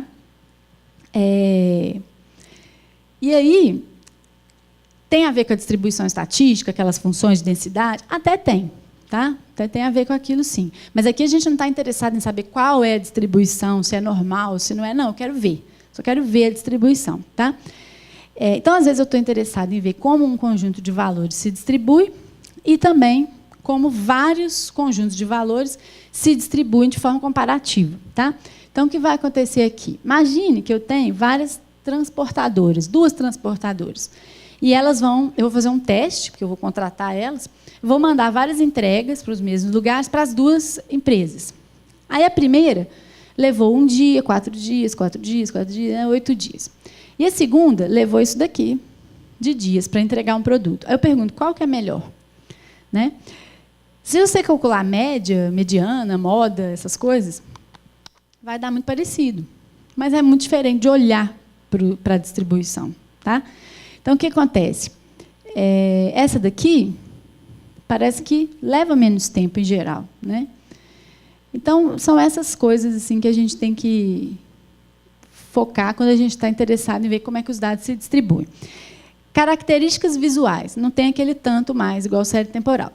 É o espalhamento, né? Então, assim, como é que aquilo está no intervalo. O centro, ou seja, onde é que são a maioria dos valores, né? Onde é que é mais frequente.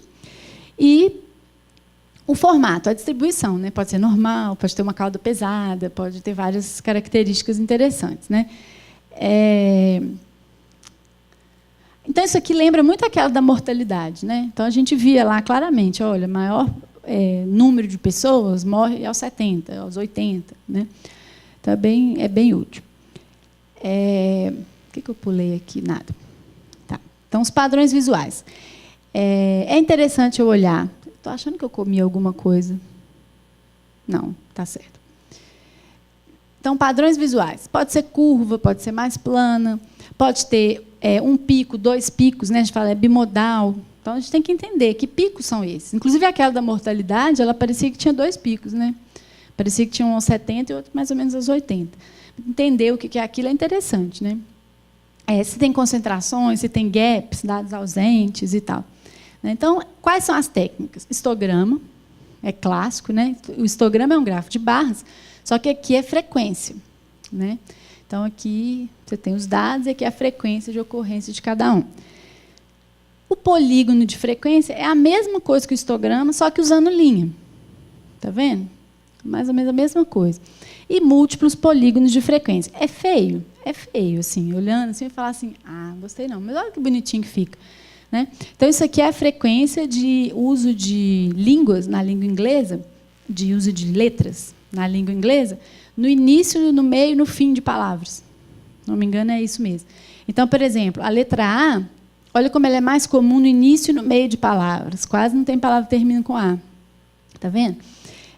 A N já é o contrário, né? No início e no fim. E eles ainda coloriram os polígonos de acordo com a frequência da letra, né? Então, vocês vão ver, as vogais são mais frequentes e tal. Por exemplo, letra Z é pouco frequente, mais usada no final das palavras, está vendo? Então, apesar de ser um tema bobinho, pode ser interessante você comparar várias distribuições. O boxplot, já falei muito dele. Olha como é bonitinho o boxplot aqui. Isso aqui é legal, assim, vou falar rapidamente, mas tamanhos de... Esse é tese ou dissertações? Dissertações. Tamanho de dissertações de mestrado, número de páginas, nas diversas áreas de conhecimento. Olha que legal. Então, matemática, são menorzinhas, né? Em torno de 100 páginas. Economia, saúde e tal. Computação está bem aqui embaixo também, computação é bem pequena.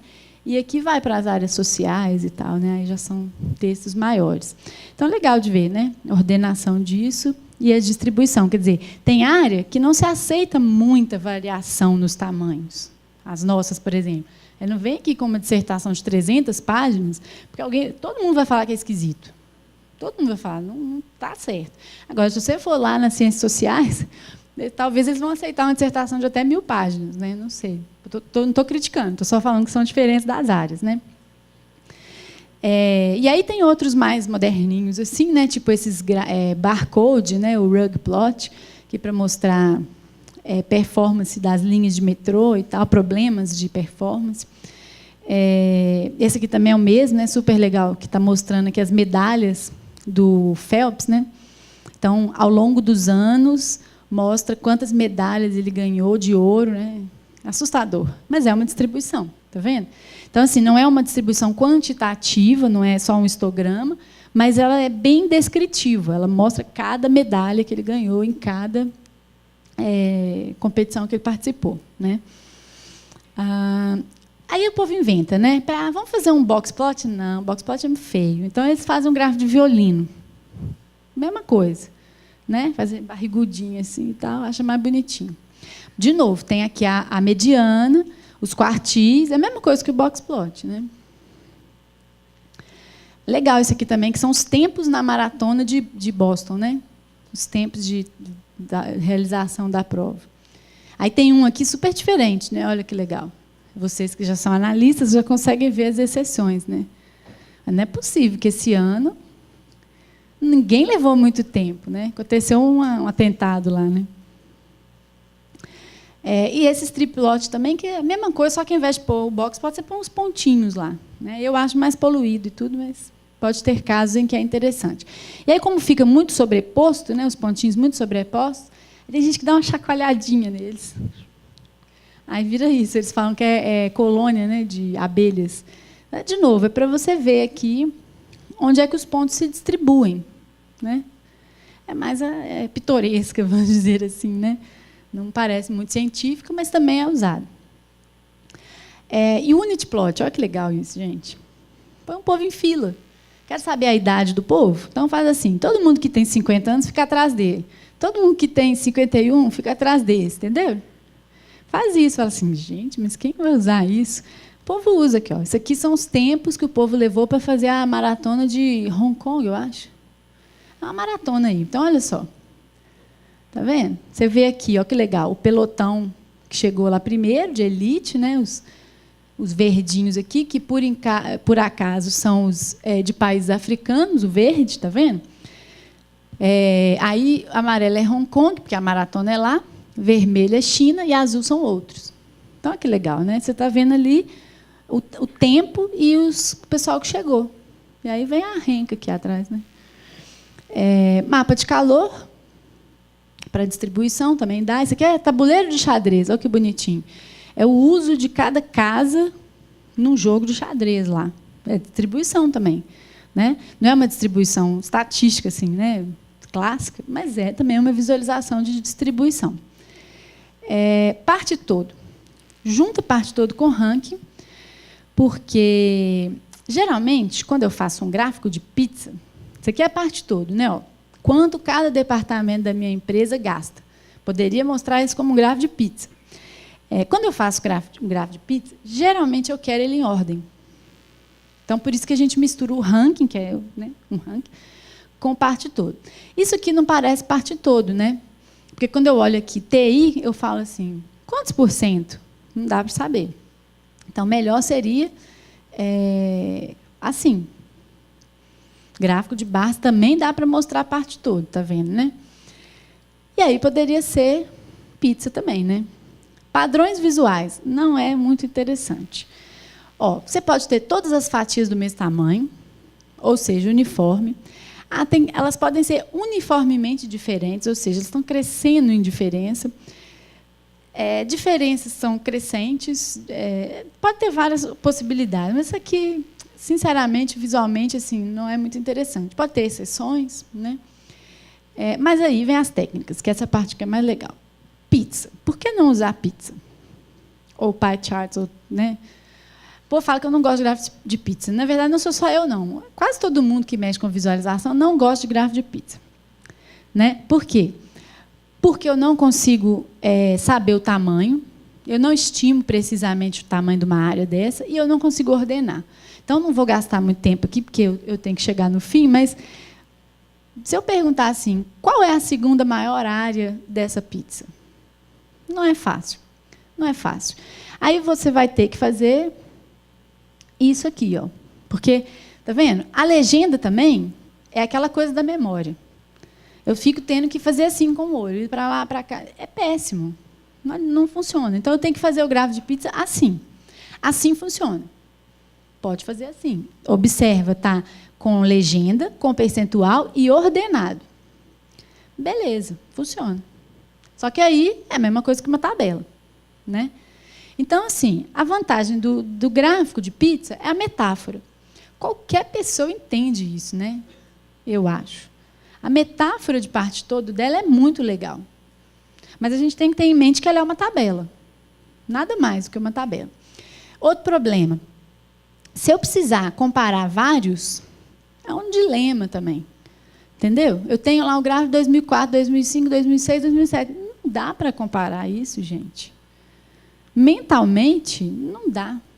Se já estimar isso aqui, já é difícil. Imagina estimar isso, comparar e ter uma coisa na cabeça. Não dá para fazer isso. Pode fazer barra? Não pode, mas também não ficou bom para comparar a evolução, né?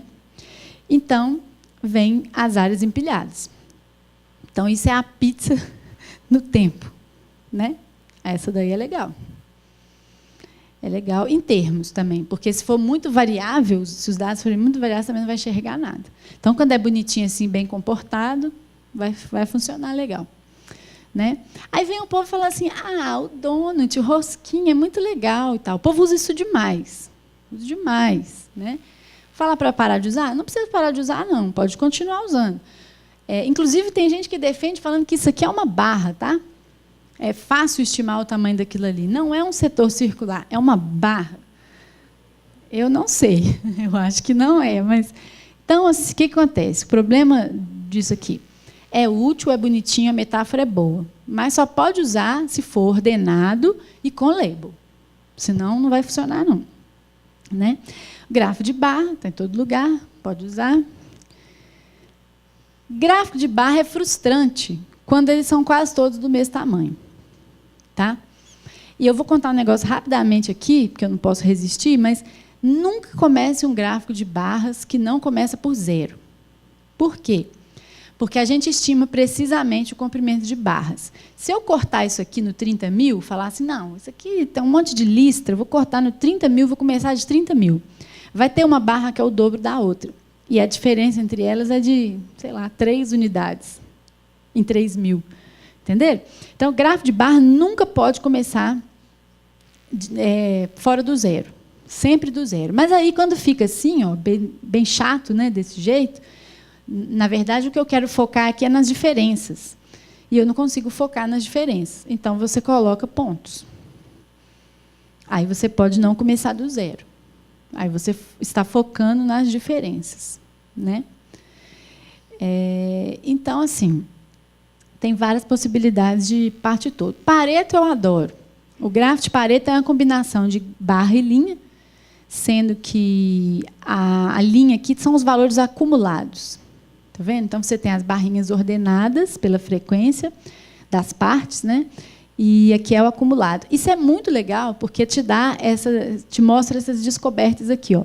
Tipo, 4 problemas se devem a 4 problemas, né, respondem por 84% das devoluções do meu produto. Então, assim, olha que coisa importante, né? Eu saber que 2 clientes respondem por 98% da minha renda. É super importante.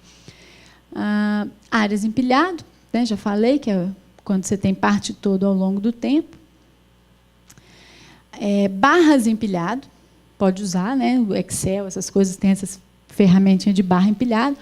O problema disso é que, né, quando você começa a ter muita barra, começa a ficar pequeno. Quando varia demais o tamanho, começa a ficar difícil de acompanhar. Então, às vezes é melhor usar o barrinhas agrupado, tá? Porque facilita comparar cada grupinho. Tá vendo? E trimap. O trimap é uma pizza hierárquica, né? Então, assim, quando eu tenho uma pizza, mas uma fatia pode ser dividida em várias fatias, o trimap ele tem uma fatia dividida em várias fatias. Sunburst é trimap redondo. Eu não gosto muito. Eu acho mais difícil de ler do que o quadrado, mas é gosto. E o bump chart é muito legal, na verdade. O bump chart ele é o ranking ao longo do tempo. Imagina lá o Campeonato Brasileiro. É bem isso, né? Tem não sei quantas mil rodadas lá. Então, você tem a primeira rodada, classificação dos times. Na segunda rodada, tudo muda. Então, você vai representando o time por uma cor. Tá vendo? Então, por exemplo, esse time ficou em primeiro nas 6 primeiras rodadas. Depois ele caiu para quarto. Tá vendo? Isso aqui é super legal. Não existe outro tipo de visualização para mostrar a evolução de ranking. Aí vem eu de novo com os negócios bagunçados, né? Eu mostro esse gráfico aqui, o povo, eu falo, e aí, vocês gostaram desse negócio? O povo fala assim, nossa, não, uma bagunça, não consigo ver nada, uma coisa emaranhada. É verdade, é muito denso. Mas olha que legal, cada linha é um país. E aqui tem bastante países, né? Eu não sei, mas são mais de 200. Aqui, no eixo X, são os anos, de 1964 até 2008.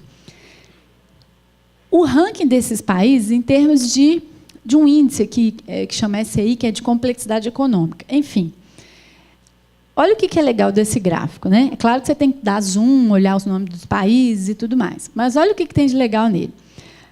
As cores das linhas foram definidas segundo a classificação deles no início, em 1964. Só que as cores foram mantidas até o final. Então, o que acontece? Ele não é um gráfico aleatório, porque se fosse aleatório, ia ser todo colorido. Ao mesmo tempo, ele tende a ser mais estável, né?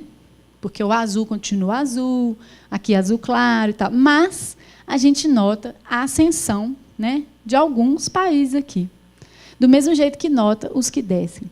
Então, gente, o dia que eu mostrei isso aqui para o povo do governo, né, com um curso lá em Brasília, eles fizeram aquela cara ruim, não gostaram de jeito nenhum.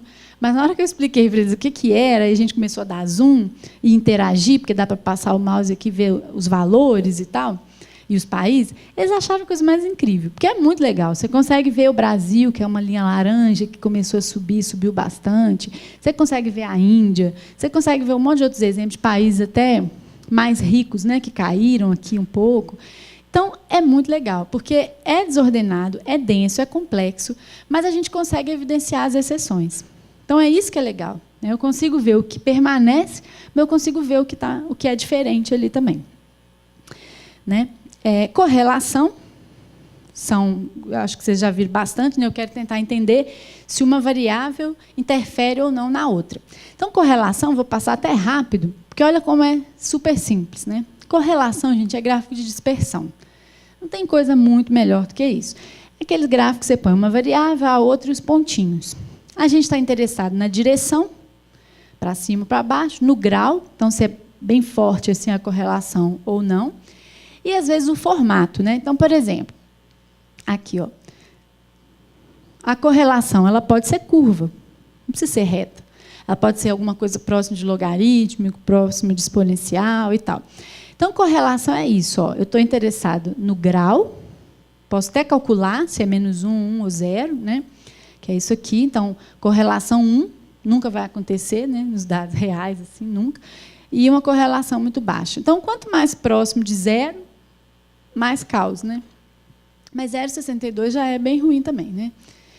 Então, não tem muito segredo, né? Não vou falar do quarteto de Anscombe aqui, que não vai dar tempo, mas posso estar interessada também em lacunas, né? Por que aqui não tem ponto? Exceções, também são bem evidentes. E aí não tem muito segredo. É gráfico de dispersão. Às vezes eles combinam isso com uma distribuiçãozinha aqui em volta, que eu acho que é interessante, né? Porque você vê um monte de pontinho aqui, mas você também pode querer ver a distribuição dessa variável e a distribuição dessa. Acho que fica bem legal também. Esse aqui é super legal, esse exemplo, que é uma correlação mais curva, né? Que é um gráfico do orçamento das produções pela renda, né, dos filmes. Então, é bem legal, porque você vê assim, quem está abaixo da linha é aquele cara que gastou muito e rendeu pouco. Então, assim, tem gráficos bem legais de correlação também. E o motion chart, que é aquele que eu já mostrei dos pontinhos, né? É uma correlação, só que você dá o play e ela vai animando ao longo do tempo. Então, também é uma série temporal. Você pode fazer matriz de correlação, né? Várias variáveis aqui, para ver se elas se correlacionam ou não. E também pode mostrar uma matriz de vários gráficos de dispersão. Então, assim, não tem muito segredo, né? Não foge muito do gráfico de dispersão. Às vezes, uma matriz de gráficos de dispersão. E tem gente que usa também sobrepor uma barra com a outra. Tá? Você põe uma barra, outra barra e ordena. Então, se você ordenar, por exemplo, aqui é aquele dos filmes. Você tem o orçamento e o rendimento. Se você ordena pelo orçamento, se tiver uma correlação, o rendimento também tem que ficar mais ou menos ordenado. Se ficar aleatório, é porque não tem correlação nenhuma.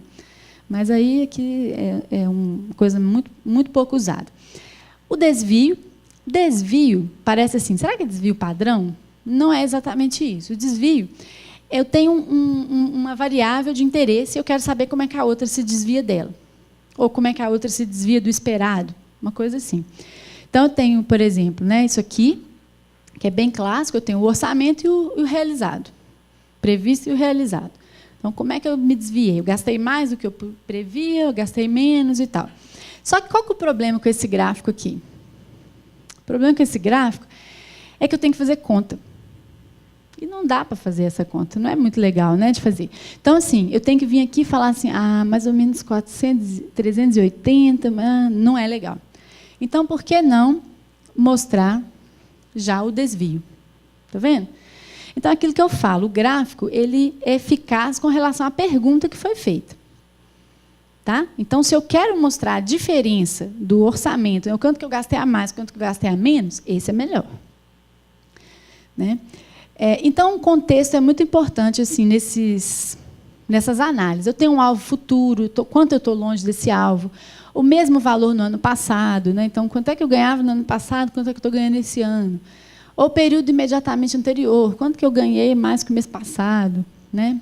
E assim vai. Basicamente, é gráfico de barra com uma linhazinha para mostrar a diferença. Tá? Então, eu posso colocar com relação ao zero, para ver quanto que eu vendi a mais. Eu posso colocar isso um percentual, ao invés de valor absoluto. E eu posso colocar uma linhazinha, tipo a meta. Né? Minha meta é 100%, bati a meta. Então, isso é muito comum quando a gente tem um algoritmo para comparar com outros. Né? Tem uns benchmarks, quer comparar. Então, você tem que pensar isso. O que você quer mostrar? Se é o que você ganhou com relação a outro algoritmo, ou se são os dois algoritmos. Né? Porque, às vezes, você quer mostrar que você ganhou em memória tantos, né, megabytes, sei lá. E não é simplesmente mostrar os dois algoritmos. Bom, essas são as comparações, né, do desvio. E aí, para chegar no fim, né, que eu tenho os 20 minutos que eu queria acabar, o que eu sugiro assim, para quem vai começar a analisar algum tipo de dado, algum conjunto de dados, e quer fazer assim, uma primeira experimentação com os dados? Eu acho que isso é importante em toda pesquisa. Né? Eu peguei uma base de dados, eu vou minerar, eu vou fazer um algoritmo de aprendizado, eu vou fazer uma visualização, qualquer coisa que você for fazer, a primeira coisa é dar uma olhada. Né? Uma olhada mesmo, visualizar de alguma forma, caracterizar de alguma forma. Porque, às vezes, você planeja um negócio e tal, e depois, no fim, você vê que não tinha dado suficiente, você vê que os dados eram enviesados, você vê que tinha um monte de dado de um tipo, mas não tinha do outro. Sabe essas coisas? Que depois você olha e fala assim, nossa, gastei tanto tempo, tive um trabalho, se eu tivesse visto antes. E é mais ou menos isso. Então, assim, para qualquer coisa que você for fazer, eu acho que, primeiro, se coloca as perguntas. Perguntas que você tenha, coisas que você deseja saber, hipóteses. Eu acho que acontece isso, eu acho que os países mais ricos são assim, eu acho. Escreve isso tudo, pensa, gasta um tempo escrevendo, depois bate isso contra aqueles relacionamentos quantitativos que a gente falou. Tá? Então, assim, a listinha mesmo, série temporal. Eu tenho série temporal na minha análise? Alguma dessas perguntas que eu quero responder, eu respondo com uma série temporal? Vai marcando lá, pode fazer até uma matrizinha mesmo. Então, isso aqui tudo é série temporal. Parte todo. O que eu quero saber disso daqui, que são frações do todo, parte todo? Marca lá. Vai fazendo essa análise. Tá? Gera uma matriz com isso, as perguntas e as análises que você pode fazer. Depois que você tiver passado por isso tudo, né, desvio, distribuição, correlação e tal, aí você deve pensar nas técnicas. Então, assim, o que eu vou usar? Gráfico de linha, gráfico de barra, gráfico de pizza, radar. Aí que vem essa segunda parte. Tá? E aí começa a fazer as visualizações, e aí vem a parte de refinamento. Tá? Então, assim, só para mostrar um exemplo de coisas que eu fiz, assim, que não foi... Né, espero que eu não demore mais do que uns 15 minutos. Eu peguei uns dados que eu queria assim, que qualquer pessoa conseguisse entender, coisa super simples mesmo, nada muito complicado. E eu queria mostrar assim, que a ferramenta não seria importante nesse momento. Tá? Pode usar qualquer ferramenta de planilha, como eu falei para vocês. Peguei lá no IBGE alguma pesquisa mais buscada, tem uma lista lá das mais buscadas. Peguei a planilha de coisas de municípios, pesquisa de municípios, perfil de municípios. Dentro dessa planilha, eu vi que tem em torno de 5.700 municípios no país. As informações são agregadas por regiões, né, unidades da federação. Tem umas classes dos tamanhos da população. Então, pensei, legal, posso fazer uma análise dos municípios e ainda comparar com o tamanho da população e tal, né? Coisa que todo mundo vai entender.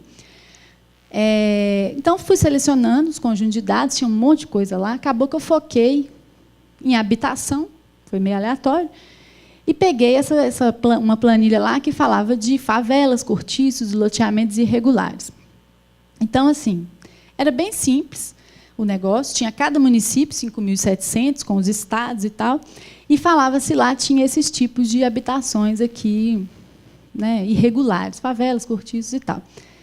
E, infelizmente, eu queria um negócio temporal, né, ao longo dos anos. Mas, como quase tudo que a gente procura, né, a pesquisa só foi feita em 2011 e 2017. Então, assim, ela não é muito, né, não tem a evolução ao longo do tempo todo, mas dá para fazer alguma coisa.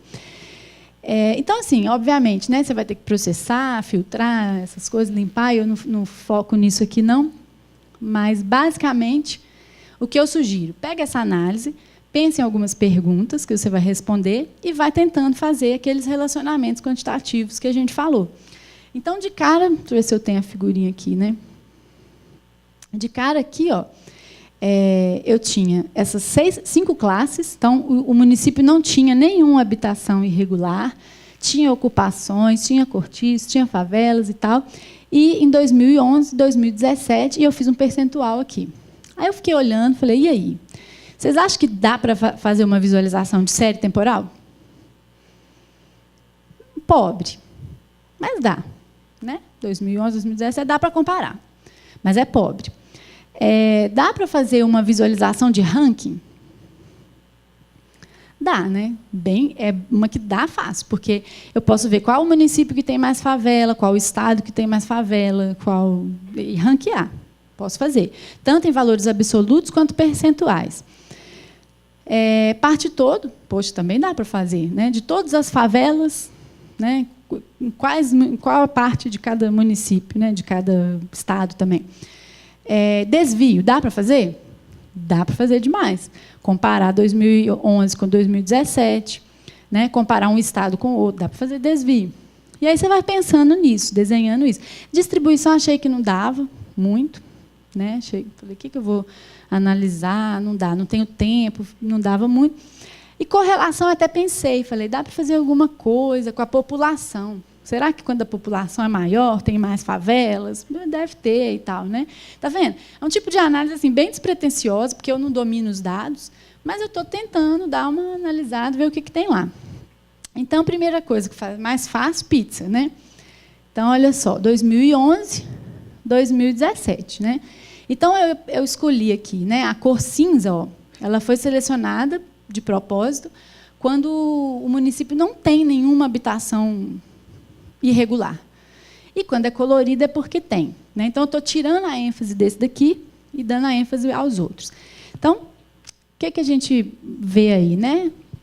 Mais ou menos a fatia de municípios que não tem problema, né? Nenhum problema, e os que têm, 2011 e hoje. Tá? Aquilo que eu falei para vocês que não era para fazer, lembra? O gráfico de pizza, porque é fácil comparar isso com isso? Não, né? Então, assim, começa do simples, né? Não ficou muito bom, o que pode melhorar? Então, a gente já sabe que o gráfico de pizza não é muito bom para esses tipos de dados, não dá para estimar precisamente o tamanho dos segmentos. Vamos tentar um gráfico de barras? Facinho, né, de fazer isso nessas planilhas. Bom, beleza. Mesma coisa do pizza, só que barra. Tá vendo? Então, aqui eu já tenho valor absoluto, 2011, 2017, dá para comparar.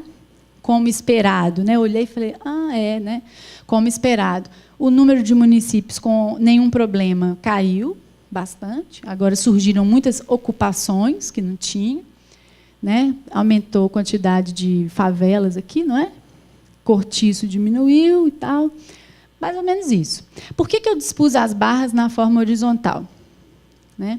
E ordenei? Porque é um ranking. Eu queria evidenciar os problemas maiores em cima, tá? E separar os nenhum problema dos outros. Tá vendo? Então, a gente formata essas coisas para tentar contar a história da melhor maneira. Então, eu estou querendo focar nos problemas, então, separei os nenhum problema aqui embaixo. Os maiores problemas em cima e tal. Então, fiz um ranking. Tá? Então, esse aqui eu fiz o parte todo, esse daqui eu já fiz o ranking. E aí, o que eu posso fazer de melhor aqui? Né? Então, barra ilustra mais precisamente os dados. Tá? Mas e aí? Né? Aqui eu não passo aquela ideia de partes do todo. Né? Eu não consigo saber quantos % não tem nenhum problema aqui. Então, é uma coisa simples. Transforme em percentual. Tá? Então, pronto, eu posso ter sempre é interessante pensar nas duas versões e qual que te interessa mais, né? Absoluto, valor percentual, tá? Então, aqui é a parte toda. E aí? Né? O que mais eu posso fazer? Bom, então o gráfico de barras é mais preciso, só que, olha só, é muito difícil ainda comparar os 2 anos. A gente olha e fala assim, a pessoa consegue comparar, olha aqui o valor, olha aqui, mas não é feito para isso esse gráfico. Como é que eu poderia facilitar a comparação de 2011 com 2017? Né? Então, eu vou evidenciar aqui o desvio. Eu quero mostrar, bom, aumentou o número de favelas em 5%, ou em 2.000, sei lá. Então, fiz assim. Vocês estão vendo que a diferença da pergunta? A pergunta é que traz o gráfico e é com ela que você vai dizer se ele é efetivo ou não. Então, aqui eu coloquei de cinza o passado e de azul o presente. Afinal, o presente é mais importante, né? Então, eu estou dando mais enfoque no presente do que no passado. E eu estou mostrando aqui, então, realmente, assim, ó, o que aumentou mais, né? Loteamentos irregulares e clandestinos. Depois, favelas aumentou. Cortiços diminuíram. Ocupações surgiram e não existiam. E nenhum dos itens caiu. Tá? Então, assim, os dados são extremamente simples. Às vezes é até difícil conseguir uma visualização super elaborada sobre eles, porque eles são pequenos, né? O volume deles é muito pequeno. Mas é interessante de ver a pergunta e a visualização. Então, a proximidade aqui é que me permite realmente estabelecer a comparação entre passado e presente. Mas ficou bom? Resolve o problema do desvio? O que eu faço, né, se eu quiser saber quantos cortiços a menos eu tenho? Né? Eu tenho que fazer conta. Então, não ficou bom para isso, não. Está vendo? Então, olha que legal. Esse aqui é o mesmo gráfico com outro dado. Aqui eu estou focando na diferença entre as ocorrências. Então, ó, aqui eu tenho 265 loteamentos irregulares a mais. 150 e alguma coisa, favelas a mais. Cortiços caíram, 41 a menos. Está vendo? E aí eu ainda coloquei vermelho para mostrar, né, que caiu. A diferença é menor. Né? Então, posso usar vermelho e azul para mostrar negativo e positivo. O que mais? Né? Aí eu tentei fazer alguma análise com população. Tá? Daí eu falei assim, então vamos ver. População até 5.000, de 5.000 a 10.000, de 10.000 a 20.000, e aqui são os municípios de maior população, acima de 500.000. O que vai acontecer? Olha só, vocês acham, né? Meio estranho, né? Porque, olha só, aqui tinha um monte de municípios que não tinha nenhum problema. Aqui não tem nenhum. Mas tem alguma coisa estranha ainda nesse gráfico, né? Porque esses aqui somem. Por que eles somem? Porque são poucos municípios. Então, esses são os problemas de escala que a gente vai enfrentando. Né? A maioria das favelas e cortiços e tudo mais, eu imagino que estão nas grandes cidades. Só que as grandes cidades são poucas. Né? Então, olha que problema. Às vezes a gente mostra o gráfico, mas não fica legal. Então, aqui eu tentei fazer um balanceamento, uma normalização pelo tamanho do município. Agora as coisas já começam a ficar mais claras. Né? Então, fiz um percentual. Percentual dos tipos de habitações existentes nos municípios, conforme a faixa populacional. Então, assim, olha só, 100% aqui, o que é o amarelo mesmo, gente? Tem ocupações. Está vendo? Tudo bem, são poucas ocupações, mas 100% dos municípios com mais de 500.000 habitantes têm ocupações.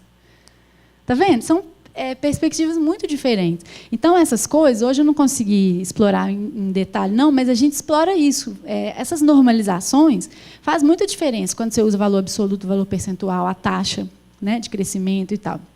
É outra visão. Né?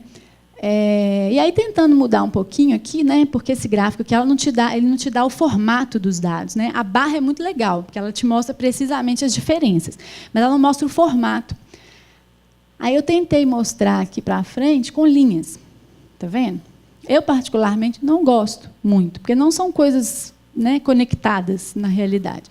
Então, você tá é legal aqui só para ver, né, que o amarelo sobe nas grandes cidades e o azul desce nas grandes cidades. Né? Azul é o quê mesmo? loteamentos irregulares e tal. Né? Aí tentei com linhas, com pontinhos e linhas, que é a mesma coisa, com áreas. Né? Então, assim, com área, o legal da área é realmente você evidenciar essas fatias. Né? Então, olha como é que é o perfil de um município pequeno e como é que é o perfil de um município mais populoso, né, na verdade. Menos populoso, mais populoso. Então, aqui, quase, né, 50% deles não tem problema nenhum, e quando tem os loteamentos irregulares. Já nos grandes municípios, aí você já tem de tudo, ocupação, favela, cortiço e tal. Né? Tentei também fazer o tal do gráfico de radar. Né? O povo gosta de botar gráfico de radar em tudo. Por quê? Porque as ferramentas permitem. Então, você chega lá e muda, assim, com um clique, né? Barra, radar. Aí você tenta. Né? Ele seria legal para mostrar o perfil. Igual eu falei aqui, ó, esse perfil, né? Que ele vem aqui azul e cinza até a metade e tal, de repente muda. Seria legal se mostrasse esse perfil aqui. Tá vendo? Até dá para ver, mas eu acho meio confuso. Não acho que ele serve para isso, não. Acho que eu gosto mais disso aqui para dado sazonal e tal, dado cíclico. Não acho que fica muito bom, não. Finalizando, ranking de estados com mais favelas e assemelhados. Né? Então, comecei a fazer o ranking por estados. Né? Então, aqui é o número de municípios com favelas, mucambos e tal. São Paulo está no topo. Eu até fiquei curiosa, assim, fiquei surpresa, aliás, né? Que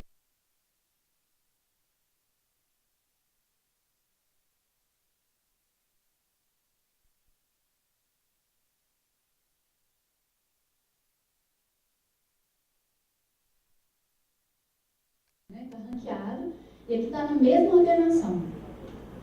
Mudou. Quando eu olho o percentual, mudou. Mas, assim, por quê? Problema, né? Distrito Federal. Distrito Federal é 1. Então, 100%. Então, não ficou legal. Né? Talvez eu teria que tirar o Distrito Federal da análise. Ok. Outra análise, né? Se eu ordenar pelo lado de cá, que é o percentual, isso aqui muda também. Né? Então, fiz o Pareto também, né? Na verdade, não chegou a ser o Pareto, não, mas eu fiz o acumulado. Tá vendo? Então, assim, eu ordenei os estados pelo percentual. Daí eu mostro assim que, se eu somar esses 18, né, 16, que estão abaixo do Rio aqui, ó, só dá 20% dos municípios com favelas. Então, ou seja, 80% dos municípios que têm favelas estão nesses estados aqui. Bom, aí tem várias questões também, né? Minas tem muito município, né? Então, assim, tem essas questões que dão viés aí nessas análises, tem que tomar cuidado. E aí, por fim, terminando realmente essa última mesmo, eu insisti na minha série temporal, falei, né, eu realmente quero mostrar o que mudou de 2011 para 2017. E o melhor que eu consegui foi isso aqui, que basicamente é aquele bump chart, né? Tem gente que dá um outro nome para isso aqui, esqueci slope, né? Slope graph, que é um gráfico assim, de inclinação, né? E basicamente assim, eu peguei o número de municípios, né, com relação ao número absoluto de favelas, né, em cada estado. E aí copiando, né, inspirando naquele que tinha as cores, né, eu mantive as mesmas cores aqui. Então assim, o que é legal de olhar, né? As inclinações. O estado está descendo, né? Assim, é bem óbvio para a gente, quando a gente bate o olho, a gente vê, ó, que legal, São Paulo caiu. Pernambuco um pouco, né? A maioria subiu, tá vendo? A maioria cresceu bastante. Olha a Bahia, como cresceu bastante, né? Paraíba, Maranhão, acho que Roraima, né? E tal. Inclusive, até o pessoal, na época que eu apresentei isso aqui, falou, que legal, né? Dá para ver aqueles perto da Venezuela, maiores problemas e tal. Enfim. Mas, assim, ainda tem mais um, gente. Aqui é a correlação que eu falei. Vamos tentar fazer uma correlação entre os estados e o tamanho da população, né? O número de municípios com favelas e o tamanho da população. Então, dessa correlação aqui, de 0,75, né? O que eu acho legal de ver desse gráfico é aquilo que eu falei, né? Quem está acima da linha é interessante olhar, porque olha só, o Paraná, né? Ele tem uma população pequena, mas tem um número de favelas, de municípios com favelas muito maior, né? Então, é legal de ver os que estão acima e os que estão abaixo aqui. E é isso, gente. Assim, então, tem muita coisa para mostrar mesmo. Eu espero que tenha dado uma visão geral assim, da área, né, das primeiras análises que vocês podem fazer. E aí tem um monte de referências, se vocês quiserem depois olhar no... Vocês vão deixar, né, no site do pessoal, né? Então é isso.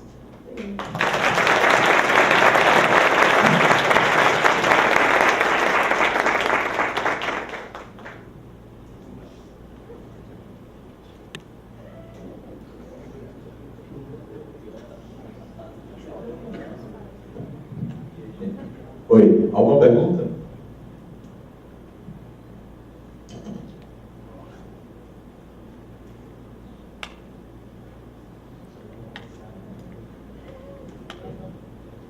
O pessoal está doido para ir para o café. Eu demorei demais, né? Primeiramente, parabéns pela palestra, mas era mais uma curiosidade, ferramentas. A senhora tem alguma preferência por alguma para fazer visualização, ou é o Python da vida, alguma coisa do tipo? Pois é, aí depende muito do seu assim, perfil e do objetivo, né? Eu falo assim, sempre essas análises iniciais, essas primeiras, assim, você pode fazer com ferramentas que te dê mais facilidade. Por isso que eu falei Excel, planilha, essas coisas que é de massa mesmo, né? Mas assim, o pessoal usa Tableau, eu tive um aluno que fez uma dissertação muito legal usando Tableau, e aí vai, essas mais simples que não existe muita programação. Agora, é claro que se você fez uma visualização super legal, foi boa, você queria fazer coisas mais personalizadas, que esses gráficos não vão te permitir, filtragens, seleções, highlight, alguma coisa, né, drill down, umas coisas mais avançadas, aí eu gosto muito do D3, né, que é uma biblioteca que tem assim, uma documentação gigante, muito exemplo, e quase tudo que você quiser vai estar lá. Então, assim, eu quero coordenadas paralelas interativo. Tem lá pronto para você, super legal. Então, assim, eu recomendo muito para quem quer avançar mais, desenvolver um negócio mais avançado, programar no D3. Desvantagem, a curva de aprendizado é um pouco pesada. Então, os alunos assim, da disciplina, eles estão usando Python, essas bibliotecas de Python, tem algumas que são boas também. Entendeu? Aí eu acho que fica no meio caminho, entende? Entre o muito fácil e pouco flexível dessas ferramentas quaisquer R, né, e tal, e o D3 é o mais, assim, para quem quer programar e tal, ele tem mais recursos. E tem os do Python, essas bibliotecas que estão mais intermediárias. Mais alguém? Ficou alto, né? De repente eu estava falando, de repente eu vi que... Não, tudo bem. Então vamos lá para o café. Agradecer a Raquel de novo. Obrigado.